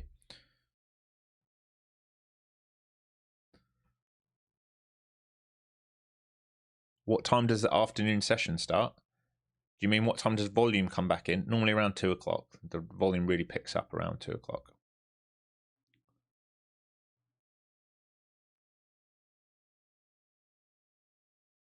What's the chart that I pulled up with the volume overlay? That's Ninja Trader and it's Spectra Pro. It's an indicator. Thanks, Rado. Appreciate it, mate. Nice one. Hi. For the long entry way down at the bottom, do you need to see price reclaim session value area low or previous day low? Which is more important? There's no more important. There's no more important. It's Confluence, right? So at that point, it's all about your risk, right? So like you would have heard me say, if you go back to here, you'll hear me say, if you want to put a starter on here, you can. There is nothing confirmed here because this can still break lower. But what we did see here is a reaction, and what we did see is a reclaim of this level. The confirmation for me comes, right, because remember, this is a higher low, but there's no higher high. There's your higher high. There's your pullback hold. That is the confirmation, that move there. This, if we think about this can still do that, correct? Right? So if you come in here cheap, which I understand, it's a good cheap error, you have to risk this. There has to be a hard stop there. It can't be, oh, we'll see what happens. That has to be a starter position and a hard stop. Once we pull back, break out, confirm, and then start holding, right, then you can have your stop here, can't you? And that's a full size ad, which is what I had, and then it started breaking, and then Copier went fucking mental, as it does. All right, so that's how I would treat it. There is no which one's better. It's more about the structure down there. It's about what happens in that area rather than each individual zone, if that makes sense. This is the zone. What happens, right, if you think about the structure on the way down,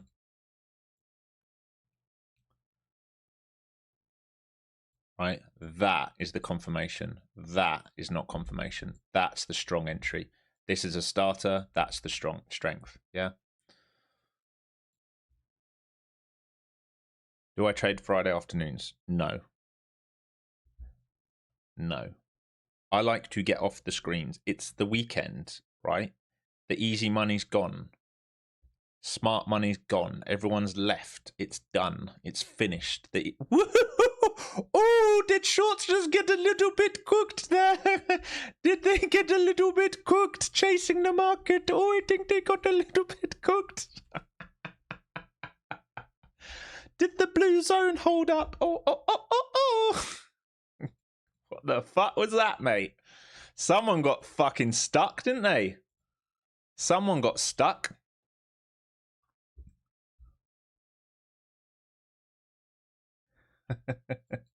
And look at the level that we came back to, this key level, right? So it all depends what they do now. I'm going to assume there's some news, but someone definitely got a little bit hurt there.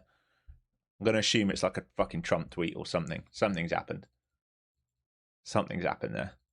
But you see why you don't short late in these zones, right? You're just fucking asking for it. You are asking for it.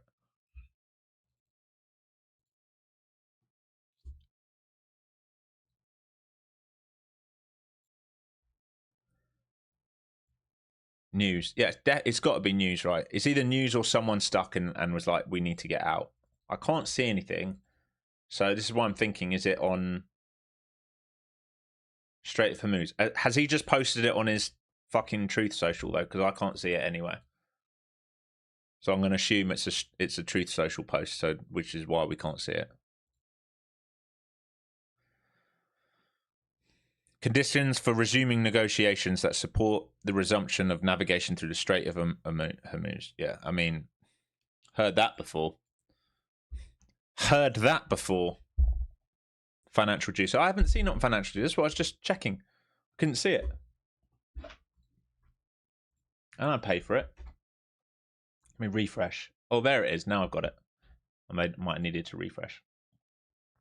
There it is. Right, yeah.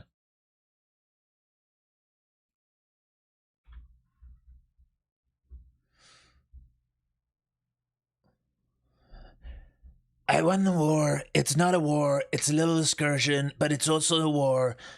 It's not going to take very long. I think we already won it in a day. It's not a war. The economy's doing great. We are so much in debt, we're going to make it all back. Didn't you listen to Scott Besson yesterday? He told you everything's going to be fine. Trust him. He knows. There's not $40 trillion in debt. Don't worry about it. I didn't spend all your money on that shitty little pool. These guys are fucking mental. The lot of them. Fucking bonkers, mate. Oh my God. I'm suing everyone. Jimmy's getting sued. South Putt's getting sued. No one watches them. No one likes them. Democrats. They're all Democrats.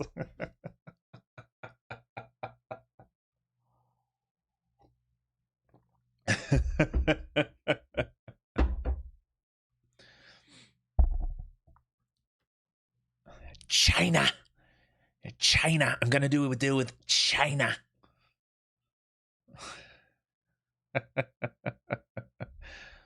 Why is no volume moving with that candle? Well, they just swiped it. It was just a news algo. They swiped it.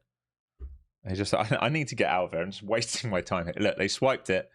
Look at all these. Buys came in. These are all short stops getting run. 100, and then at the top of that, you had a 159 bid at the highs. All right, so this buyer's like stuck at these highs up here into 450s. So they ran 20s. Remember, we said 20s are the over under. If you just zoom this in, right? Once we got through this 20s, look at this. Boom. All right, that's when these are stops getting blown. These are short stops getting blown up here. Right, 20s was the level. Boom. All buy side. Right, you need to find remember, we talked about this. Acceptance over 20s is for the base case for the drive higher today. At the moment, you've just blown out short stops and no one's here. Everyone's at lunch. Everyone's done. We're out of here, man. All right, Alex, you're wasting time. You are wasting time. Get out of here. He's a clown, but he's getting volatility. Look, I've got no problem with the market. All I get annoyed with is there's two things that frustrate me. Posts which I can't see are always annoying, or when we're in a really nice, good position, say we're net long, and then he comes out and says, something really aggressive, and we get whacked out for like a 400-point dump in 5 seconds. Those are the annoying parts. Other than that, I'm here for the volatility, guys. It's fantastic. This is day trading paradise, right? Some of you guys might be new. In the next 4 or 5 years, I don't think we're ever going to get a compressed market the way we used to. But if you go back like 5-6 years ago, the moves were tiny compared to now. You're talking about like a 60 to 80 point initial balance range. Commonly, all right? Commonly. Look at this IB. This is on a slow Friday, right? This is on a slow Friday. That's 260 point initial balance on a slow Friday. It's incredible what is available right now to make money in this market. The volatility is brilliant. And I'm saying this, right? with the volatility compressed at 15. What's going to happen when this gets to 20? We're going to have 2,000 point days. Yeah, the tech was different. I agree, JJ. I agree, JJ. That's what I'm saying. I don't think we ever go back to that sort of compressed market again. I think we're always going to have good ATR.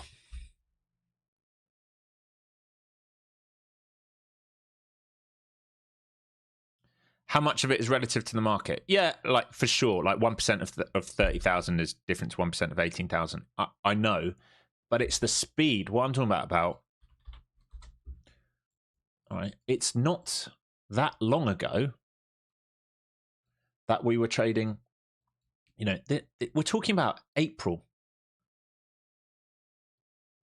almost 10,000 points lower. Look, that is a volatile market. 32%. Since April, from April to June high is a 3-year move, right? 3 fucking years. That's a 3-year move. April, May, June, 3 months in 3 years. All right. That's not just to do with the percentage of price. It's also just to do with how the market moves now. It's just different. I do think we're in a late cycle market. I do think that's partly why, but whatever. Doesn't matter, does it? All that matters is we're here to trade, make money out of it. All right, I'm out of here. Let me get out of here. Peace and love, everyone. Love you all. Trade safe over the weekend. You know the score, all right? Don't be fighting the tape, especially on a Friday afternoon. Do not fight the tape on a Friday afternoon. I will get the newsletter done later for you guys. It will be in your accounts for Monday morning. I've checked the link. It looks like it's working for me, so I'm not really sure what any of you have had problems with. And I will see you Monday morning. Get off the screens. Go and live your life. It's not all about sitting on this screen working. All right. Get off the screens. Be healthy. Touch grass or whatever they say. Get in the ocean. See your loved ones. All that good stuff. Peace and love, everyone. Trade safe. Use hard stops. I'll see you Monday.